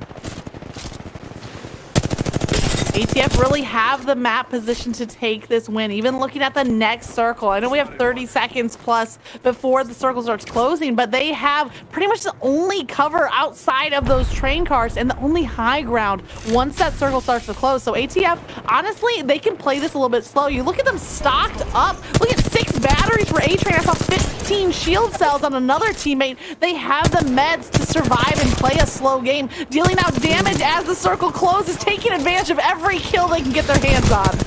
It is an absolute shooting gallery for A-Train up here with the high ground, doing what he wants as they please. Good shots coming in, and yeah, if I'm ATF, I am making s'mores right now at the top of this little hill. I am settling in. Now we're down to 3 squads. Do we know if Team Sleepers, are they still in this? I didn't see if they went down or if they're still alive. So we're down to 3. Oh. They may not have made it. Looks like producers, thank you for being on top of things. They just got eliminated. So 4th or 5th position coming out for Sleepers, but it's not enough. They needed to get that win. And now ATF, they look like they're in range to be at game point themselves. Bender, I'm not sure what the situation is here. He's been at no shield for like the last 20 seconds. He's finally popping the battery. I gotta tell you, man, sometimes when I'm playing this game, I entirely forget to check my own health or shield. Never. That's the only thing. I got healed up a year ago. That's the only thing I pay attention to. I was getting some secondhand anxiety watching him at no shields just hanging out on that mountain. Ooh, Foolish Cinder trying to browse in the box and get shot for it. Doesn't eat too much damage, so his shield seller 2 is all that's needed to patch that up. But with 3 squads remaining, who's gonna make that first move? I mean, it's like Shoker and Bebo again are just the 2 remaining players for their team. Mostly White has no health, no shield on the advance. The caustic ult coming in from ATF, just taking advantage of the high ground position. Only 1 player alive, and here comes the collapse. Trying to hit with his Peacekeeper, doesn't connect on that shot. 63 on the second, needs to reload instead, swaps weapons, and ATF with the positioning with the caustic ult and the well-timed push. They take the win. They're going to be at game point as well, and we're going to game 7. Positioning 101. ATF, they had such good positioning for the rest of that game. They could just hang out up top, wait for the last 2 squads to engage. And you can see them, they just casually got their brooms out. They just went down the hill and they just swept up the remains. And they're like, thanks for the game, guys. Thanks for the 50 points. I mean, definitely looked like an easy cleanup from the janitors. I'm sorry, from Team ATF, actually. And they waited until the timing was right to strike. And I think that's going to pay off with putting them up there at game point. But I'm wondering, teams like Cable Dogs and We Have No Thumb, I think definitely We Have No Thumbs also at that game point. But we're looking at potentially 5 teams at game point. Once we get that leaderboard, we'll send it over to you. But a huge game coming from ATF. And if you remember, Hal, wasn't this the team we talked about early games saying we haven't seen much of them lately, and all of a sudden they showed up? Did you forget about us? They said, what an incredible performance. I mean, again, the presence of mind to understand, like, we have the high ground. We're up here. We're safe in this circle. There are 4 squads remaining. We see where they're all at. We do not need to be super aggressive here. We already have a bunch of kills. Off of placement alone, we should be able to hit 50. Let's just wait this out and see what happens. And just choosing the exact perfect moment to come in right as that third place team got eliminated. The other team just had no time to respond. They were like, could we get a shield battery, guys? And ATF was like, no, you're good. I think not. I think the other piece of that equation, that's a great breakdown on the final 3, but the other piece I would mention is also team sleepers. I think that team ATF was waiting for sleepers to be eliminated on that low ground before they would collapse, because they don't want to rush too early, give a free win over to sleepers. But sleepers coming out with 4th or 5th position, I believe, in that game wasn't enough to secure the victory. And now we're looking 31 points. Oh my goodness, 19 kills. That's some passion level gameplay coming out from ATF. Did you forget about us? 19 kills? Good grief. They were like, no, we're not trying to leave it up to placement. Like, we are for sure coming away with our 50 points in the bag. Incredible display. Holy crap. Cable Dogs, 2nd place with 2. We Have No Thumb with 2 kills as well.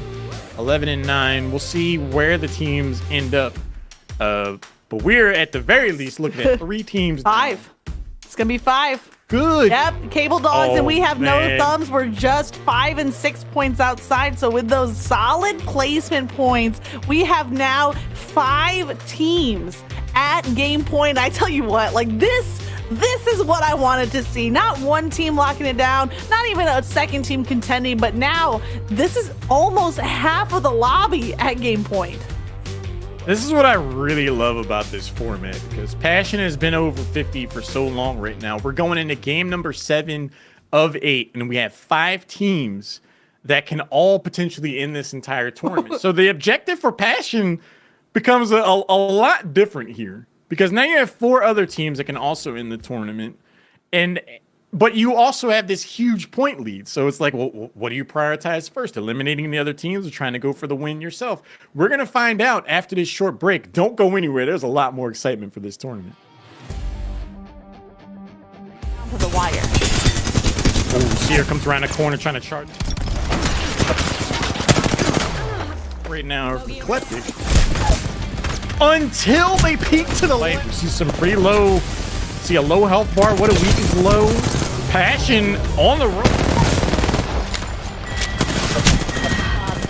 It is an absolute shooting gallery for A-Train up here with the high ground. And here comes the collapse. Trying to hit with his Peacekeeper. Doesn't connect on that shot. 63 on the second. Needs to reload instead. Swaps weapons, and ATF with the positioning, with the caustic ult and the well-timed push. They take the win. They're going to be at game point as well, and we're going to game 7.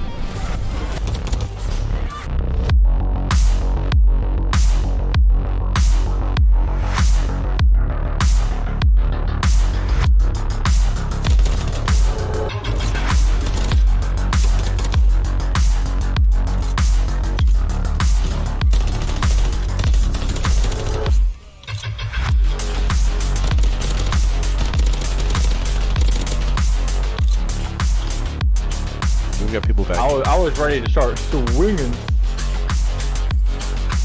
I'm about to be one of them. Bye.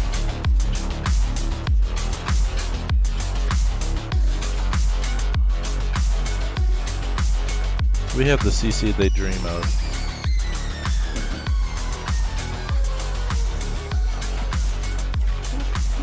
Oh my god. That, oh my god.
Welcome back to the grand finals here for Apex Legends for Air Force Gaming Minor League. The summer season is finishing with a bang because Magic, I'm telling you, if someone watched the end of game 2, Yeah. I would not be surprised if someone was like, oh wow, this is over, and they just went on about their day, and then they come back and like, wait, it's still going. And then if they could see the scoreboard now, we have had so many different changes to how this thing has taken off.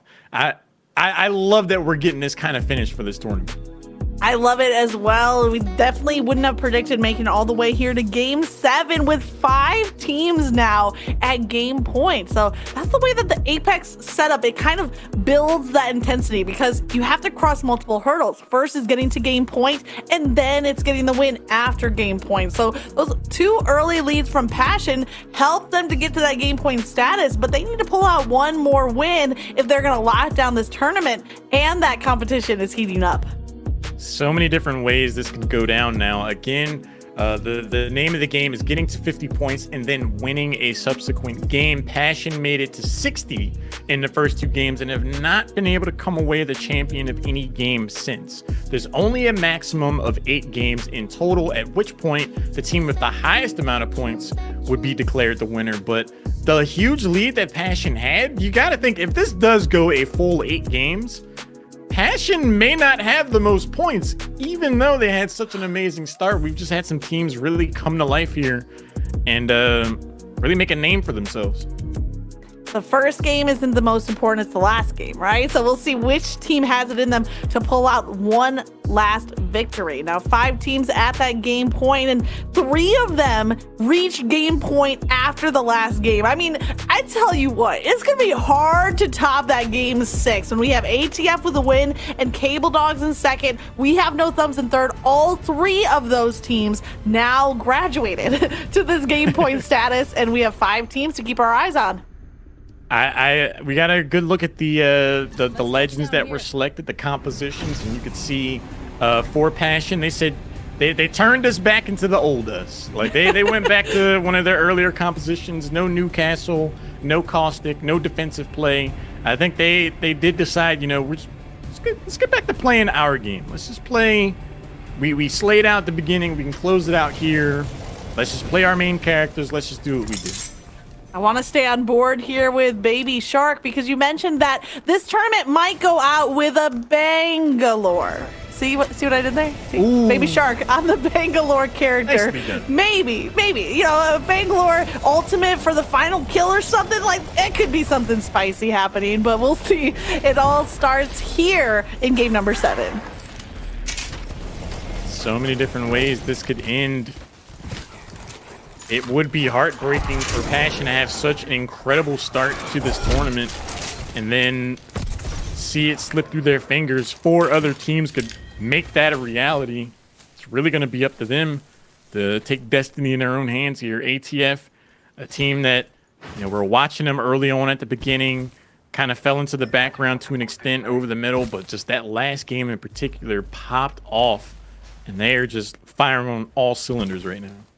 Absolutely true. It's some of these comeback stories in today's tournament. I've been really spicy, and I have this gut feeling that, like, this is it. Like, this is the final game. I don't know if you're feeling that, but I mean, 5 out of 10 teams at game point, I think the odds are pretty good that it ends here. But Passion wanting to take that championship, not let it slip through their fingers. They have a fight here to win if they want to stay alive. I'm curious to see how much they want to commit to this. To see your ability was used. Zook is running in. I think they're ready to take this early fight. Using the passive, they know someone's to the right there. Zook not going in, just skirting the perimeter. I think that's a smart choice. But the skirt from that thatch roof almost sent him back down, but he did manage to climb up and crack the shield of the player. Now, it's a little bit more emphasis on winning these fights because Passion have 4 teams that they are trying to eliminate in order to take this win. First player goes down, second player goes down. I think that's it. Kreese. Looks like they're going to be able to heal up. Successful engagement all the way around for Passion, and that could be that vote of confidence that they needed to take that early fight, to have kind of a dominant finish. Like, you know, we can still do this. We're still us. We're still one of these top teams to watch out for. We're still used to slaying half the lobby. Let's just get back to business. I like that mentality, and hopefully they can bring it out. But another team that they're going to have to worry about is Team Cable Dogs. After that second place finish in the last game, they're at game point along with ATF. They're kind of raiding the vault here, shooting down some literal bots so that they can upgrade their kits. Every decision has to feel that much more tense for these teams. Half the remaining squads able to end the tournament outright if they are the victors of this game. It kind of comes down to this.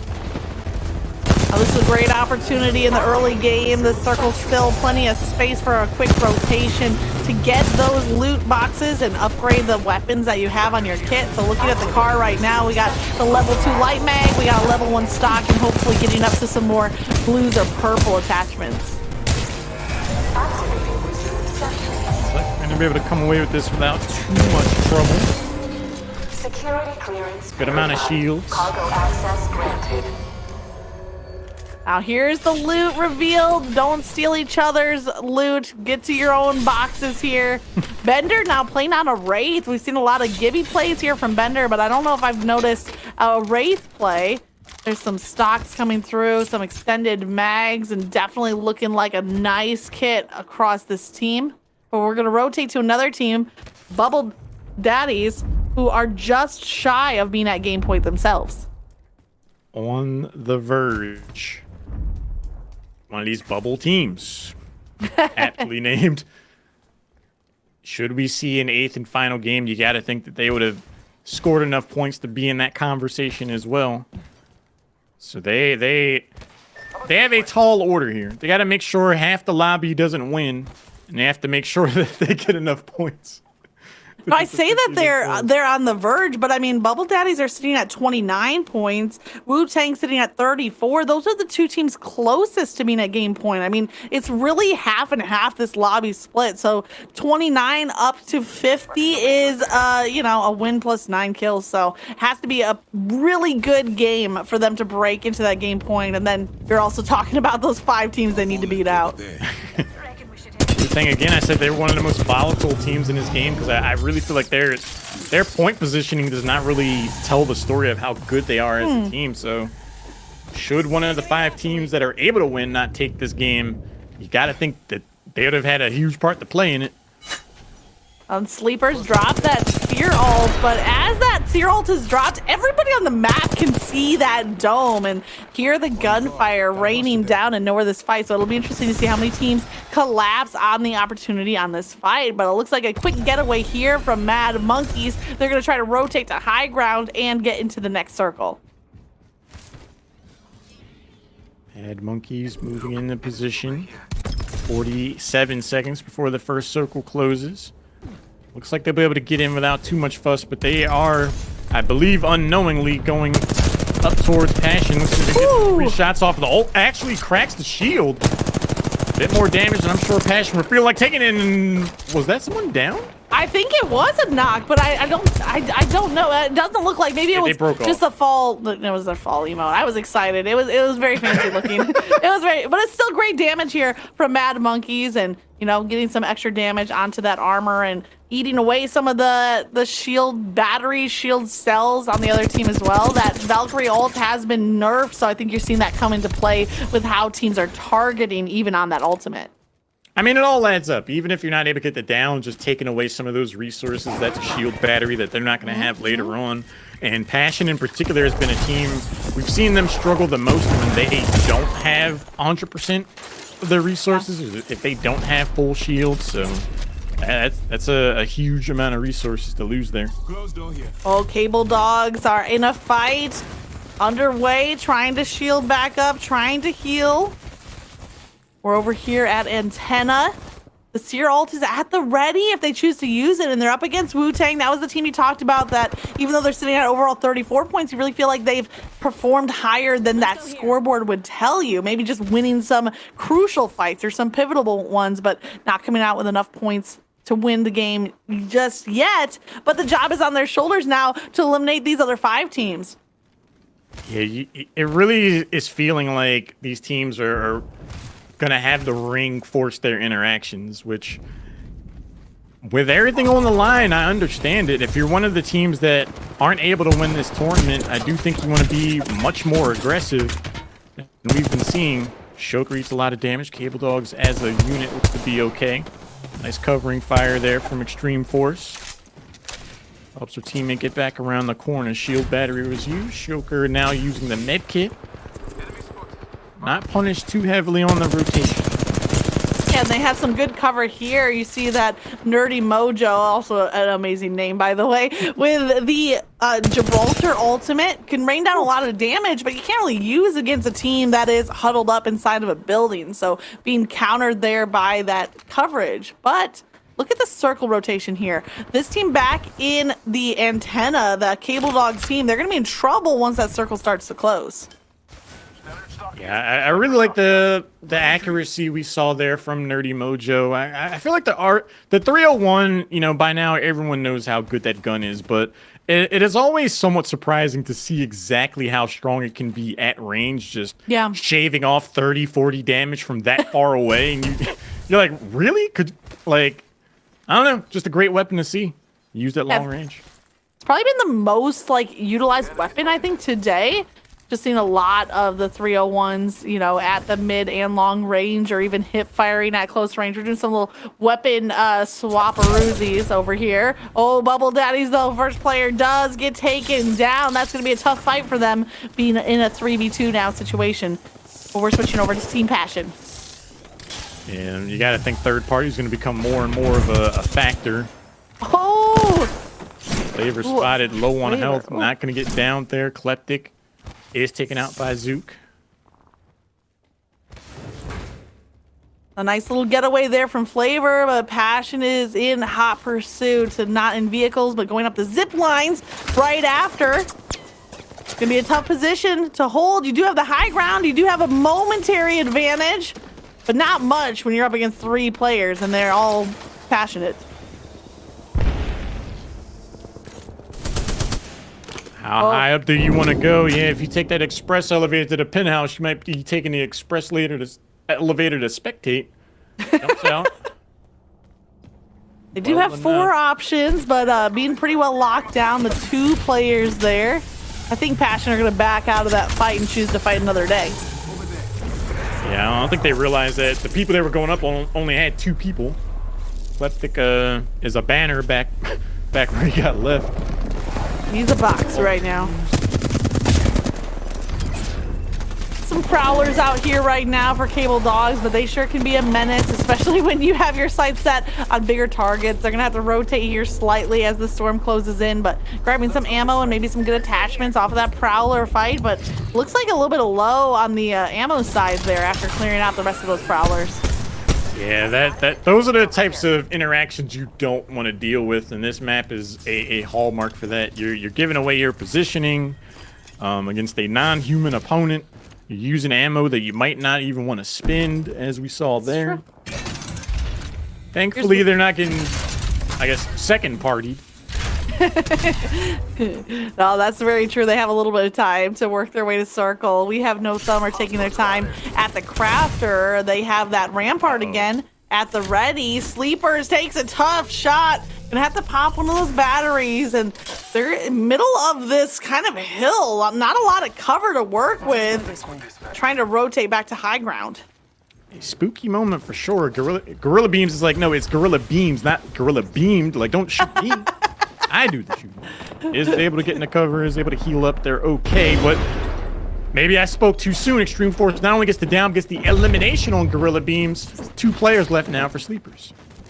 Definitely read it as Gorilla Beams, but now I've learned my lesson. ATF are collapsing. 1 Peacekeeper shot will be enough to finish this, or maybe some Valkyrie rockets. I think those are gonna climb the wall. Ooh. They did some damage, but not enough. This player surviving behind the wall with just like 5 health left, and somehow almost pulled off the reversal, is what they would call it in the Halo world, but being at about 10 health and gets the armor swap or the battery off, almost pulled off a crazy play.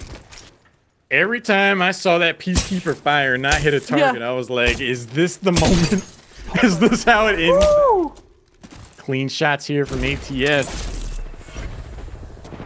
Legolas out here. Bender long range with the wingman. Ant cracks the shield. ATF in a good spot. I would love to see A-Train with the bow check. I think that's the first view of the bow check we've seen, but A-Train did put it on his list of favorite weapons alongside the Volt, so love to see the bow check action coming through in the hands of A-Train on Team ATF. One of those players' health was pretty low going in off of that ult. Thankfully, they were able to get away. 8 squads remaining. Toxic Froggy there, super low. Get pulled in. Oh no! Oh, that Horizon ult was enough to take him down and confirm him with the arc stars and the frag grenades, and he went from alive to a death box in about 2 seconds. The only thing they didn't throw in was a kitchen sink at him. Still, Everything good else. Lord. They wanted him out. They got what they were looking for. Down to 7 squads left. Cable Dogs here taking a few seconds to loot a box, but they don't have a lot of time. How many teams are in this building right now?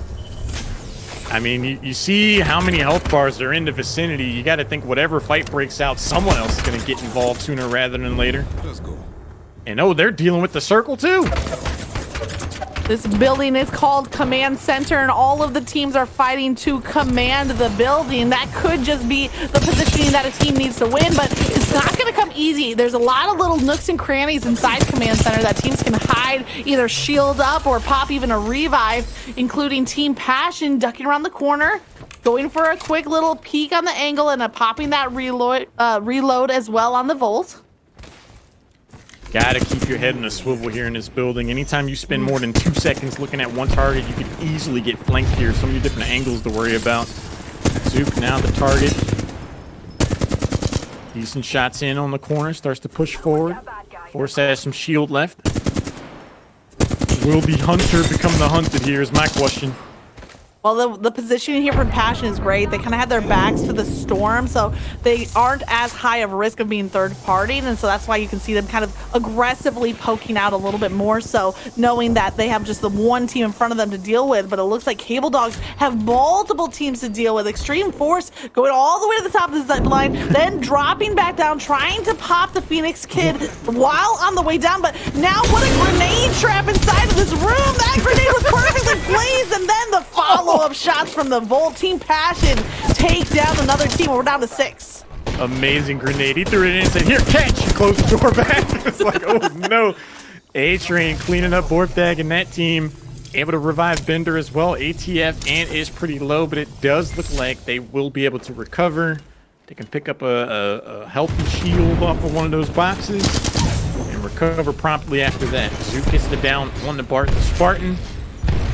Keeping that pressure going. Passion looks to be reawakened right now.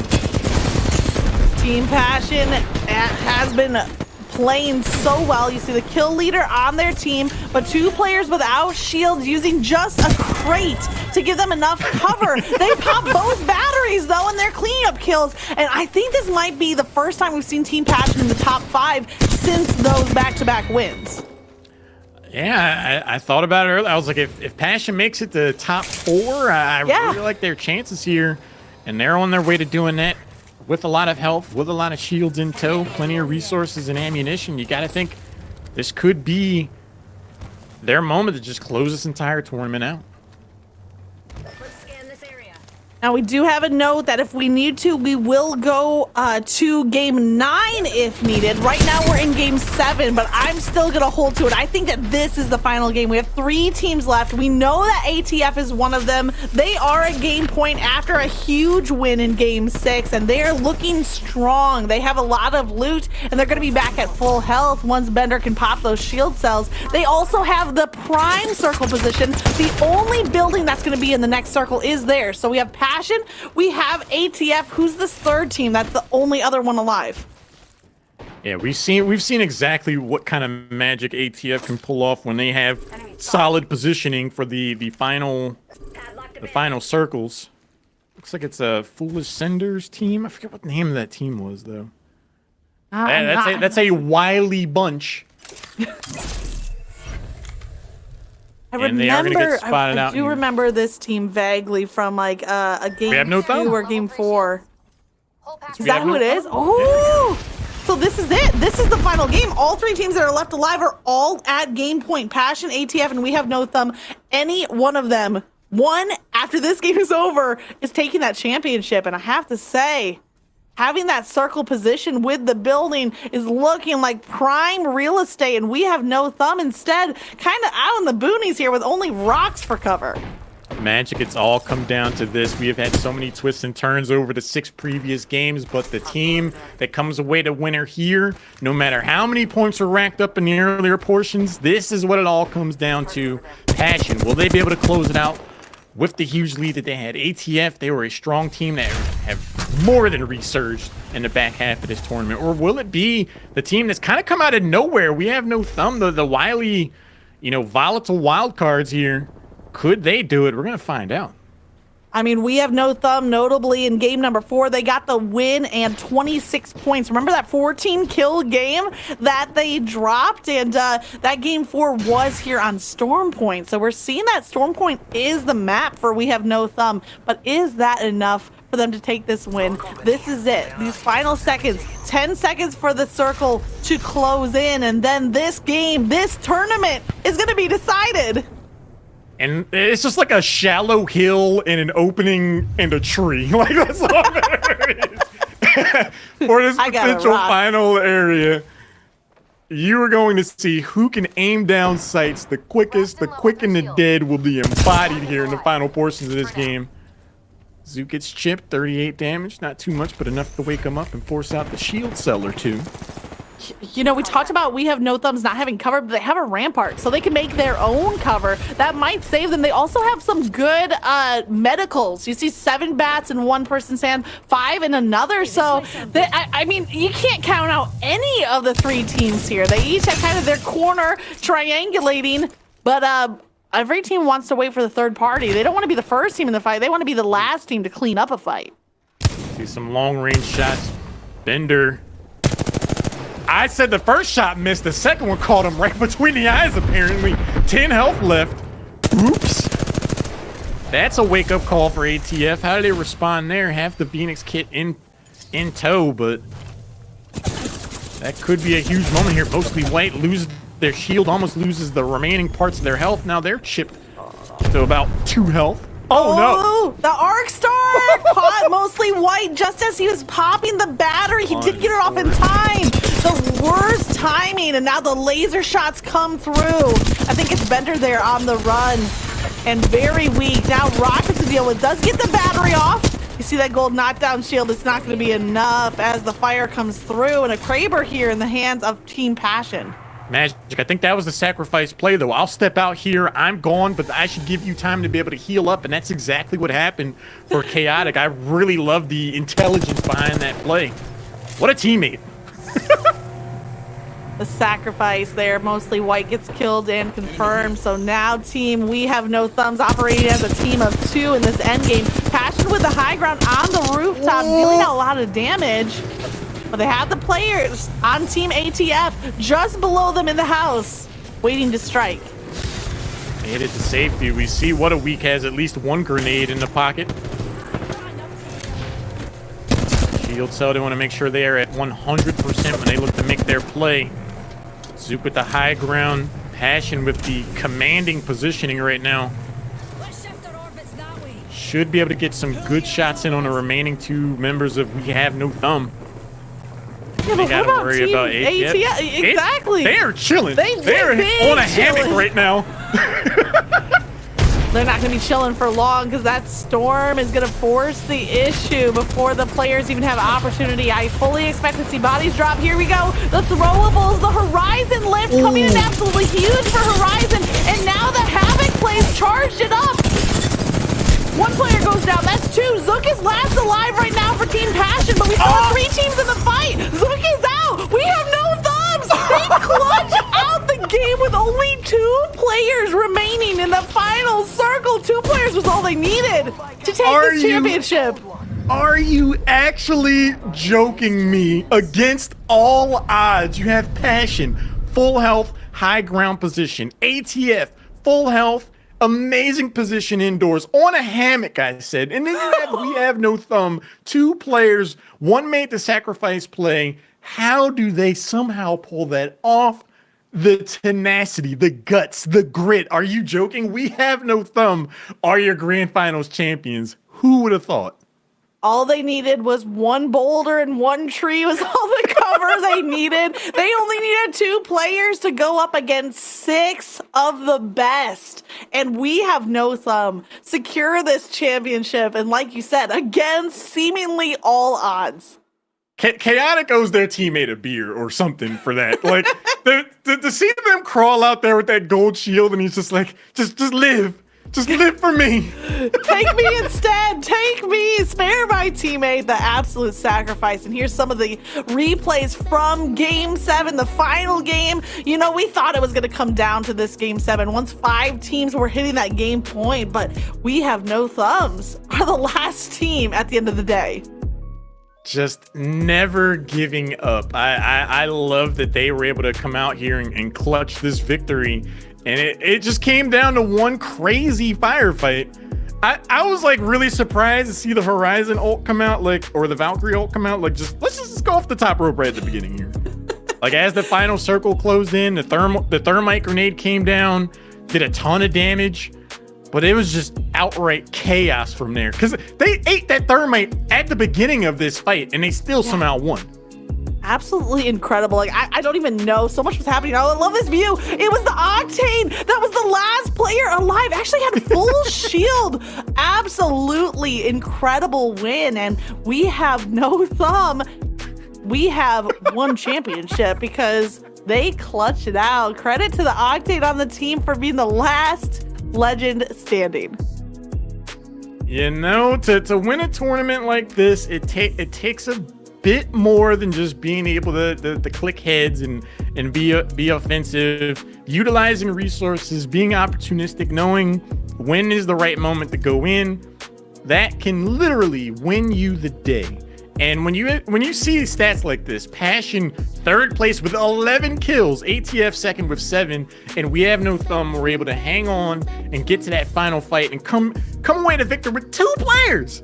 2 players against 2 of the top teams at full bore. I am so impressed right now with we have no thumb.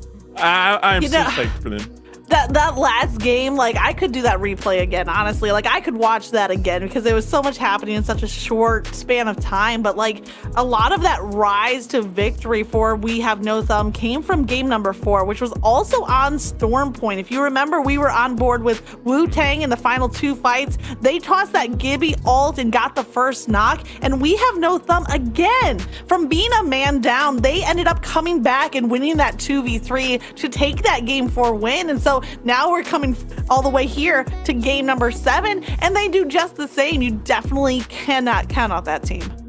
I just keep going back to the cinematic finish that was that last game. Like, the screenplay writes itself. It's like final scene.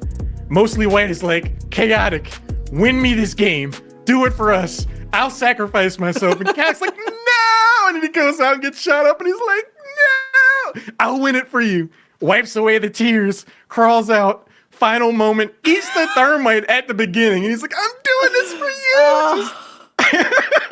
It is cinematic. Like, cue the sad violin music Right. as the player's gold knockdown shield is not enough to keep them alive. Their sacrifice of the rampart was not in vain, however. And I mean, those are the storylines that we love, right? Hell, like, doesn't this just get you so excited about, like, esports, about these tournaments and these competitions? And I tell you what, as hyped as I am about that crazy finale that we just saw, remember that there's going to be some more action right here coming up tomorrow. So huge hats off here to Air Force Gaming for providing a lot of exciting gaming events across multiple titles. I had to make a quick wardrobe switch to get my Air Force Gaming jersey at the ready. I mean, honestly, how we looking pretty good. But tomorrow, 10 a.m. Pacific is going to be the League of Legends. And then after that, at 3 p.m. Pacific, is going to be the Team Fight Tactics. So if either of those titles are something that interest you, or maybe you just want to learn more about them,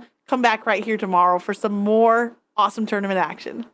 That last game, this entire tournament is just such a hallmark example of the passion that we see out of Air Force Gaming, the opportunity that our Airmen and Guardians get to showcase not only their camaraderie but just their competitive, edge, just wanting to win, fighting, and forming bonds. Like if I'm on We Have No Thumbs, someone's grandchild is getting told about that story someday. I would see to that personally. Like the to have Air Force Gaming craft moments like that, like what we just witnessed there, the bond that has to be formed amongst that team, like that is lifelong stuff right there. We'll always have that 2v3v3 where we ate a thermite with the low ground. We had a shallow hill, a tree, and a rock, and a dream, and we made it work. I just love that type of stuff, man. Yeah, they weren't going to get cut out of that tournament. Sometimes rock does beat scissors. And so there they go, coming back with the victory against all odds. So we just can't say enough to congratulate We Have No Thumb on their rise to victory here today. And I mean, ultimately, I'm hoping that all the competitors just had a great time, because I know I sure did. Oh, yeah. And I do believe we're going to have an interview with a representative of We Have No Thumbs. So I think we're going to get them here. Foolish Cinder. Hello. Yo, welcome to the broadcast. Hey, congrats, first of all, on that huge win. I mean, what were those final seconds like for you and the team? First of all, I would like to say I'm so happy to be here. Those last few seconds, I feel like just like any championship game, no matter what game or what activity you're in, is just all it is adrenaline, and it's just whatever you can think of in the moment. There's nothing but elevator music, honestly. I'm I'm speechless, to be honest. That was insane. It was a really close final battle. You guys really held up under the pressure because, again, you're looking at Passion, one of the strongest teams there. ATF, also one of the strongest teams there. And there's just the two of you. What were the comms like going into that moment? Was like, we got to be ready for the circle close. What was the strategy going into that last fight? It was a lot of, because I know mostly White had actually fallen to the pressure from up top from Passion. And it was a lot of comms from him just letting us know that we have this, just to keep our cool and trying to keep us on our feet. Because, we had to have that middleman. I'm kind of, unfortunately he died, but I'm so glad he did, because without it, we wouldn't have been able to kind of center ourselves and get ready for what was to come. I feel like Mostly White is kind of the MVP in a way, because I swear, the way he went out there when he was downed, get shot up, that is what allowed Chaotic to get the shield to be able to heal up. I feel like that was one of the most 500 IQ plays we've seen across the entire tournament, and it set you guys up for success. I loved seeing that type of stuff. Yeah, I had no idea what was going to happen, but when I heard them, he was like, walk up with my shield. I was like, I don't know what's happening over there, but please Chaotic, stay alive. Now, am I correct, Foolish Thunder? You were the Octane that was last alive there at the end of the game. Is that right? Yes. Awesome. So, yeah, we saw fights happening. We saw the horizon lift coming up and then raining down thermites and grenades. I mean, you walked into a minefield here on the virtual battlefield. That was ridiculous. Passion really put on the pressure for us, and I mean, it was almost like we lived in synergy between Passion, or between us and the team that was underneath them. I don't recall exactly what the team name was, but honestly, the comms towards the end was we had to pick a team to coexist with, and we were really hoping that we could coexist with that team enough to put the pressure on them. Yeah, Team ATF was the one in the bottom of that building that kind of waited for that final fight. But at the end of the day, finding a team to kind of work alongside of paid off. I really love that we had this format for this tournament, because it gave our teams plenty of opportunities to have the breakout moments that your team has had up until this victory. After game number 2, Passion had such a great start to this tournament. What did you guys say amongst yourselves to stay in the fight and just stay motivated to be able to take advantage of the opportunities that came up after game 2? To be 100% honest, we were very defeated coming out of game 2. We had 2 very unfortunate lands, but we just had kind of a conversation after that 5-minute break that we just need to play us, and we were just stressing ourselves out. And we've been playing ranked together plenty of times, and we know what we had to do. And I mean, going into that game 3 and game 4, we executed it perfectly. You sure did, man. Congratulations to you guys. Just textbook example of what it means to just not give up. I really love that you guys were able to take that moment to kind of recollect yourselves and say, let's just play us. And it paid off, man. I hope this is a moment that sticks with you forever, because this is one of the most exciting finishes I've seen in the Apex Legends tournament. Do you have any final shout outs that you want to give to anyone? I want to absolutely shout out my supporters. I play a competitive paintball team. My team has been behind me this entire time. My leadership, they actually let me get the time off for this because of the last minute change for Friday. My teammates, they didn't give up even when it was hard. And honestly, my girlfriend was here with me the whole time, and she got my hopes up through the entire thing because I was really, really beat up. I'm not going to lie. It's a team effort, man. Congratulations to you. You did such a phenomenal job there. I'm so happy and excited for you guys. Again, congratulations. Thank you so much. It means so much. Magic, like, Yeah.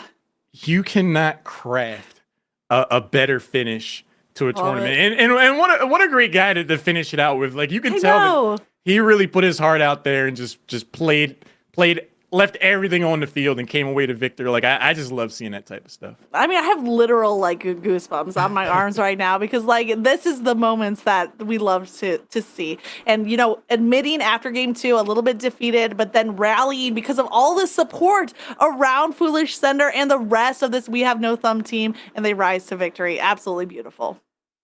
Congratulations to Senior Airmen Porterfield and everyone else on We Have No Thumb. I swear they have thumbs. I'm sticking by that theory. That was one of the questions I should have asked. But a huge congratulations to them. Thanks for everyone that came out and participated in the tournament today. Just amazing play all across the board. As someone that's not in the military, I always have nothing but respect for everyone in the Air Force and Space Force. So from that perspective, a huge thanks. A thanks to production, everyone behind the scenes. This worked. This was so flawless in terms of how smoothly everything ran. And it's always thanks to the production and all the good work that goes on behind the scenes. We just get to talk about the games and have fun, but a lot of stuff goes on to really make this go as smoothly as it is. So thank you guys. Absolutely a great showing here today. And remember to tune in tomorrow for some more action starting at 10 a.m. Pacific with League of Legends. And then we also have the TFT tournament following that. So more gaming action tomorrow. And just for me, a quick thank you to everybody at Air Force Gaming for the invitation to be a part of this and also for all the work happening behind the scenes. Thank you guys so much. I think that's going to round it out for us today, though. An amazing finish to the grand finals. Again, We Have No Thumb are your champions. Amazing stuff in game number 7. But I think that's going to round it out for us. My name's Lauren. Magic, it's been so fun to cast with you. I hope we get to do it again. But for now, I think that's going to wrap it up for us.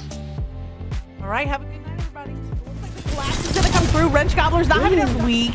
It looks like they're going to do just that. Here comes ATF. The laser fire coming down from A-Train on the Ash. He gets one, he gets two. The longbow there, getting some nice third-party shots across the map. And now Passion sending into this fight. ATF answer back. A great but you are the champion on the screen. They are out for blood right now. Zook, good shots over the ledge here. Oh, crack. Waits for the third mic to go down. We hear it down, rounds the corner. Here comes the push from Passion, though, as the Newcastle revive tries to come through. And add insult to injury, trying to do the finisher as well. That's Team Passion taking game number 2. I think Holds doesn't quite get the crack on the shield. ATF here. One player goes down. Kill and make sure that they're off the board. It's right now. Pokes through, tips his hat. Zook gets in place, but I don't think any team's gonna have enough time to pop that off. Instead, this Newcastle's 1 HP and a dream. Yeah. As the high ground drops down, rounds the corner, shield battery in hand, and there's your champion. Taken down as the Gibby, so 2 players left standing. Great laser.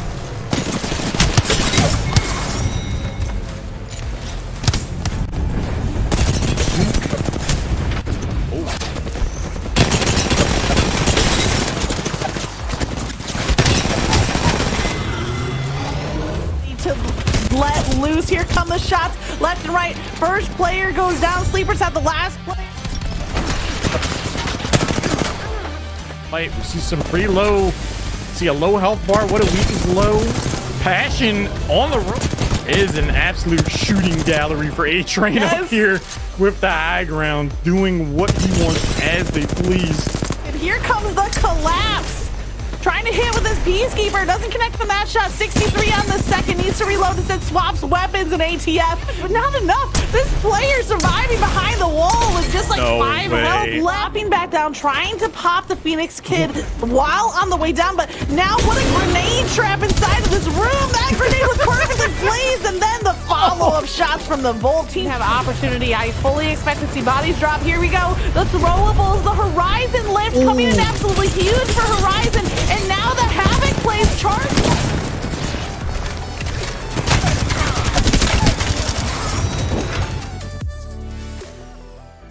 Oh, we both gave the thumbs up at the same time. Let's go. Let's go. That's how I know it's going to be a good day.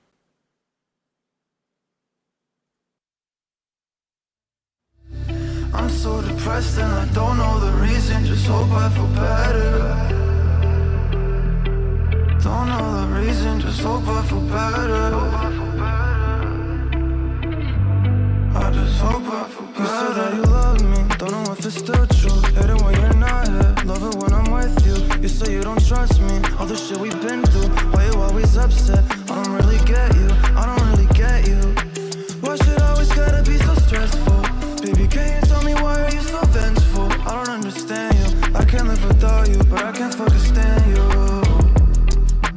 I'm just so obsessed. I should take better care of myself, but fuck it.